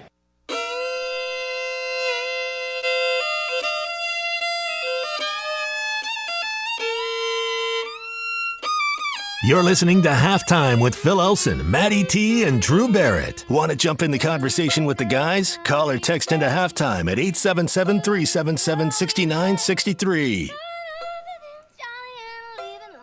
I'm just really having a hard time with this Keebler Elf at midfield at the Cleveland Browns Stadium. I really hung up on it? I just don't understand who would think that that's a great idea. I don't get it. I just don't get it. It's a football team that doesn't have a logo. That's their logo. Is a helmet, a brown helmet. The name of the team is the Browns. More orange than anything. Orange, yes, it's orange. I mean, this goes to show you about the Browns because they're not named for the color. They're named for a coach. All brown. But the color is also the same as the name, and they do have a little brown on those uniforms. But the whole idea was not having a logo. You know, we're an old school team, no logo except just the word Browns or an orange helmet. An elf, an angry elf. I mean, you could. What about of course, you're not going to have a giant. They play in New York. What about something that's just a little bit bigger? And this is a giant logo too. You're right, Drew. I mean, this thing looks like it takes up it's pretty sideline to sideline almost. Yeah, it's up there. It's definitely over both hash marks. And I guess I know that the St. Louis Browns had this type of mascot. They had an elf. They had an elf. Well, that goes to the. So maybe it's an adaptation of when the St. Louis Browns went away that they picked it up to. But I don't know how that would really be a connection because St. Louis and Cleveland, it's not like they're neighboring cities or really have all that much in common. The St. Louis Browns were named the Browns because they wore brown. Yes, it's but not they had somewhat of an elf-like mascot, I believe at one point. I also didn't know that the elf had a name and that it's so. I mean, did we ask 5-year-olds to pick the name for the elf? What should the elf of the Browns be named? Brownie. Well, that goes to. That goes so creative. That goes to the idea that maybe Keebler's got something to do with it, because I'm pretty sure Keebler makes like brownies of some sort. I'm sure they do. I just don't get it. I don't get it at all. And look, I worked for a team that came up with some pretty bad mascots too. The Travelers, once they did away with Shelly the horse, and it's not like Shelly was the greatest mascot of all time. He was named for an oil company, for crying out loud. But I mean, they brought in a horse and a possum. A possum. Oh, It was misspelled, spelled improperly, and it ended on purpose or an accident. Well, I think they didn't realize that it's supposed to be a possum with an O in front of it here. Of course. And I think in other parts of the world or south, maybe the southern hemisphere, it's possum just with a P and not the O in front of it. But I mean, that's the last time I remember seeing fans get really up in arms about a mascot. And I don't pay attention to the Cleveland Browns fan base very much. I can't imagine that they'd be all that fired up about it. I mean, look, a dog used to be a thing for the Cleveland Browns. Yeah, they had the whole dog pound thing going on. Mastiff type of breed that they do. Yeah. They couldn't have put like a hound or something there at midfield. They put an elf instead. I mean, this guy looks like he belongs in the new Amazon series that predates the start of The Hobbit. That's what he looks like. He looks more like a Hobbit than anything else. To me, he looks more like a cousin of a Smurf. I could see it being like a weird crossover episode where Papa Smurf has got to go. He has an uncle who unfortunately passed away, and it's Brownie's dad, and like you can kind of see the resemblance, but it's enough to know that they're related, but not like fully related. They're cousins. Is what that reminds me of. It looks like he belongs in a box of cookies, or at least on the wrapping of a box of cookies. And it looks like EL Fudge. You remember those cookies that Keebler came out with? Yeah. EL Fudge. That's where he looks like he belongs. He looks like he looks like a baker of cookies. And they're not like, I mean, you look around the entire Cleveland Browns stadium, there's probably no Keebler logo anywhere. They're getting free advertising for this because that's how people are going to connect. You don't even realize you're going to, I don't know why you'd watch, maybe you should watch a Browns game eventually, right? I'll watch them when the Steelers play. I was about to say, I'll watch them twice a year. I'm just going to start all of a sudden like wondering, why am I feeling hungry and I just ate?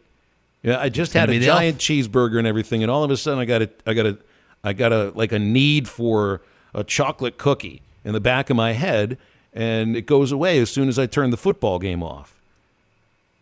I hate this thing. I hate the Browns, for one. Well, I shouldn't hate them. They're just funny. They're funny. Mm-hmm. You know, they went from a team that had fans that loved to make fun of the Steelers because they had a quarterback who had been accused of raping somebody, and they said, we'd never have a quarterback like that. There you go. There you go. I know Deshaun Watson wasn't accused of rape, but pretty close. pretty darn close to it. Both of them are not acceptable in any form of polite society, in today's society, whichever way you want to, say that. I mean, both of them were egregious acts that no one should do against anyone. Do you see the text David in Fort Smith just sent us? Yeah, with 877-377-6963. With the dog? That looks a heck of a lot better. It's dog. It's a dog, an angry dog, because every mascot's got to be angry now. Oh, they got to be mad. Well, Shannon in Texas texted in that Brownie the Elf first appeared in 1946. Well, it should have stayed in 1946. Or at least not made its return when the real Browns moved to Baltimore. That should have been something that should have stayed in the closet. Did Brownie the Elf appear in Cleveland in 1946? Or was this in St. Louis? I don't know. In 1946 before they moved. Yeah. Keep it with the baseball team. I mean, there was a time and a day over 100 years ago where little people were actual mascots for baseball teams. This was before, we realized you shouldn't be treating people like that. No. And so a lot of teams traveled with a little person with them. Maybe that's got something to do with this. It's the only thing I can think of. Otherwise, it makes absolutely no sense whatsoever. Keep the stuff from about 110 years ago, or 1946. If that's when Brownie the Elf first actually was introduced. My favorite football team, the Steelers, they've got a goofy mascot too. His name is Steely McBeam. It's dumb. It's stupid. They don't dumb, put him at but midfield. It's not like really dumb.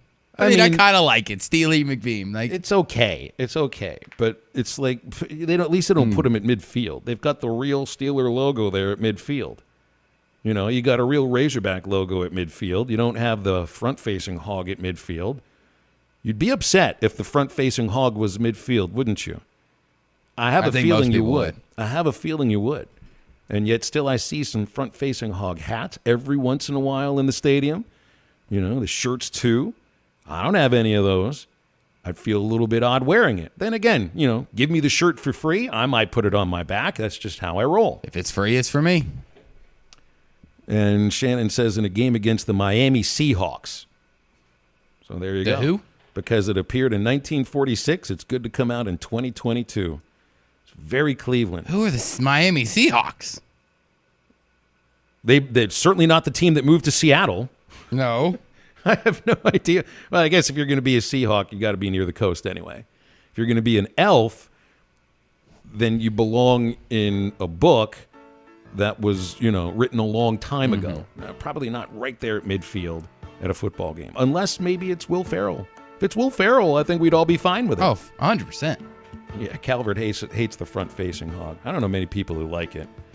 All right, I do know one thing. We're going to take our final break here on halftime and remind you that when you got games to put money on this next Thursday, Saturday, Sunday, well, make sure you go over to BetUS.com to do it because they're back for their 28th year of NFL action and have all the other sports you can put money on as well. They even have the coolest European slots, so they got hundreds of new casino games and real live dealers that are waiting for you at these digital tables. You can sign up at BetUS.com or call 800-79-BET-US and get into the action. BetUS, where the game begins. Halftime wraps up after this.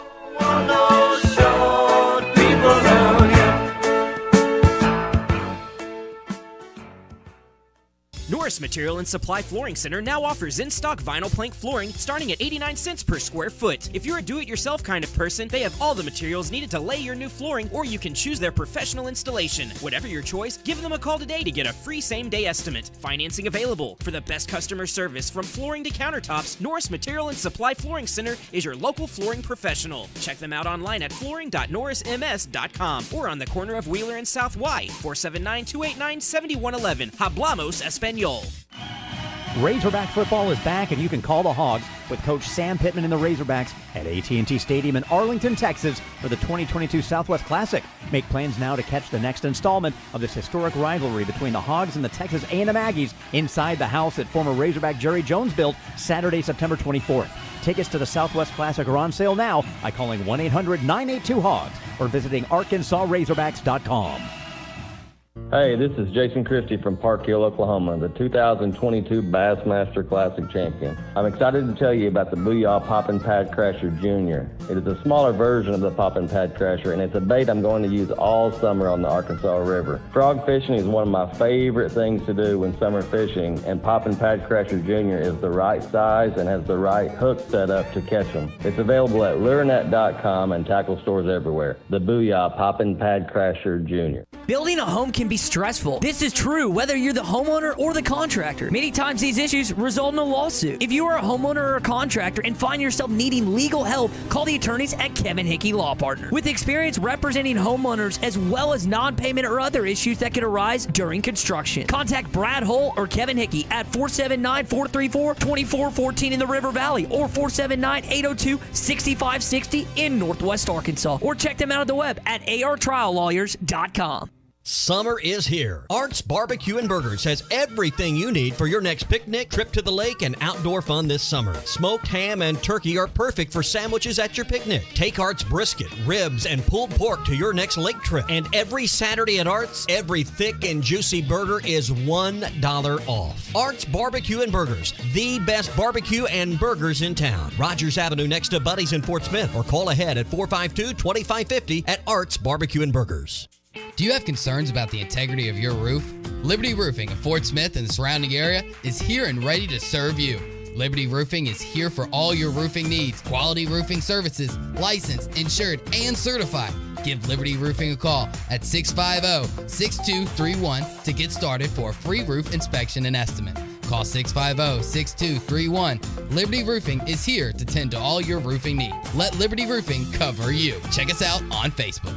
Cooler weather is on the horizon. If football games and fall festivals are on your list of things to do and places to go, make sure your vehicle's maintenance is up to date first. This is Mark with W&W Automotive. Keeping your car and truck on a seasonal maintenance schedule will ensure better gas mileage, better wear on your tires, and a safer trip wherever you go. To schedule a fall tune-up, call me or Kelly at 242-1600 or drop by W&W just off Townsend on South O in Fort Smith. That's W&W Automotive, a bumper-to-bumper certified shop. Why do you love Shamrock Liquor Warehouse? Simple. They've got it all. 70 years in business, 15,000 square feet of choices. They buy in volume so you can save. What else? How about the largest selection of everything? Shamrock's got it. Special orders? Shamrock's got it. Convenient drive-through, open 6 days a week? Shamrock's got it. Need a keg for your party? Shamrock's got it. Load up at Shamrock Liquor Warehouse at the corner of Midland and Riverfront Drive in Fort Smith. Your home for every Razorback football, basketball, and baseball game. ESPN 95.3.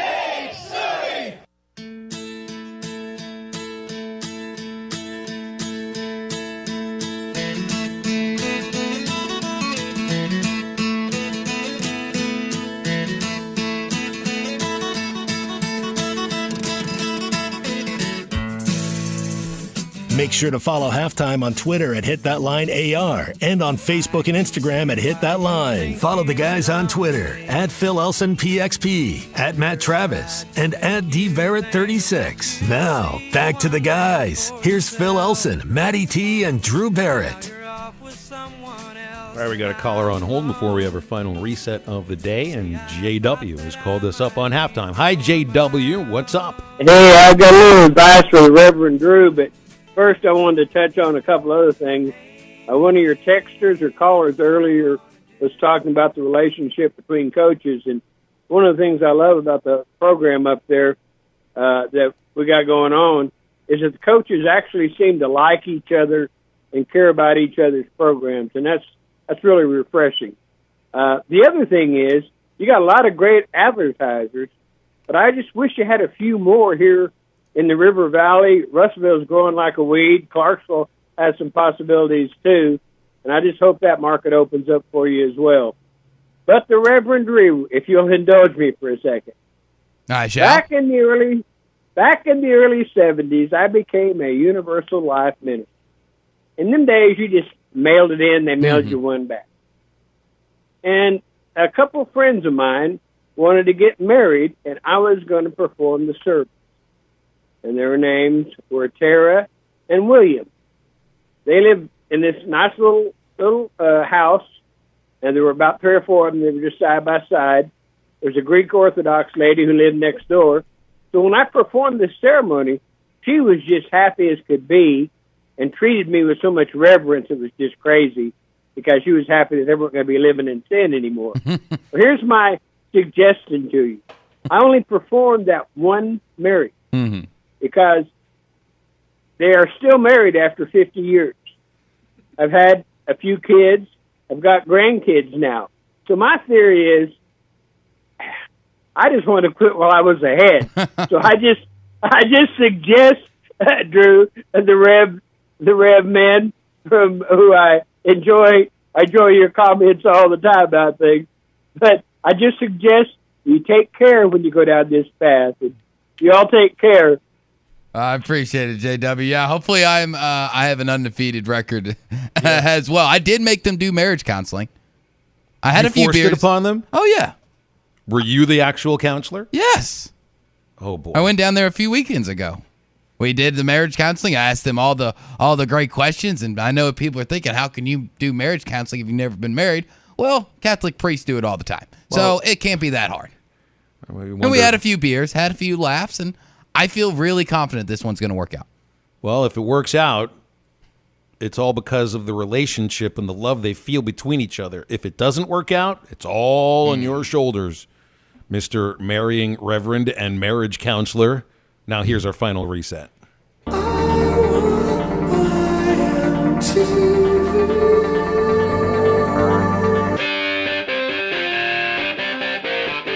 Hey, what you watching? Why dost thou torment me with a TV, but not a TV guide to enjoy it with? What do you plan on watching tonight? How do you just walk into a house and take a TV guide? How does she expect you to watch TV? Am I just supposed to turn it on and wander aimlessly around the dial? Well, if somebody took your TV guide or you don't have access to the online version, I'll let you know what you're going to be watching tonight. No Maction yet. Still got a few more weeks till the Maction, so it's all about Major League Baseball. Few games already in action today with a few doubleheaders. Sorry, Phil, but your Pirates have managed to win the ball game thus far. It's in the bottom of the 7th. They're up 5-1 in Cincinnati. Tampa Bay Rays, they have a 4-0 lead at the end of 5 against the Blue Jays. Angels and Guardians, that's one definitely want to keep an eye on, because if you remember the last reset, Mike Trout is going for 8 straight games with a home run, which will be an MLB record. At 5:40, you got Houston and Detroit. Philly at the Marlins, the second game of the Pirates and Reds doubleheader. Then at 6:10, the second game of the Rays and Blue Jays. You got Orioles and Nationals in the Battle of the Beltway. That one is in D.C. And Cubs, Mets at 6:10. Yankees, Red Sox. That'd be a good matchup. Always fun to have those two hated rivals go against each other. That one's on 6:10. That one's on TBS, so you can watch that one nationwide. Cardinals host the Birds at 6:45. A's and Rangers. Rockies, White Sox, Dodgers, D-backs, Padres, Marlins, and once again, since the Braves are out west, they will close out the night with their game against the Giants. But since there's no football, I might take the opportunity to finally watch the new season of Cobra Kai. That's why it'd be my main appointment TV tonight. Well, we'll see about that. I got a kids' Little League game tonight, so it's going to be a lot of fun. By the way, if Trout hits a home run today, he ties the Major League record. Ties it. Everything I read said he'll own the record. Don Mattingly, Ken Griffey, and Dale Long have all had 8-game home run streaks. And everybody would say, who? Dale who? Yeah, he was a journeyman. Not a Hall of Famer like Griffey. Not an MVP like Mattingly, and he certainly wasn't any Mike Trout. I guess it's true. Don't believe everything you read on Twitter. That's it for Halftime today. Ruskin and Zach take you next. Download the latest Eastside Liquor Halftime podcast put out by Matty T.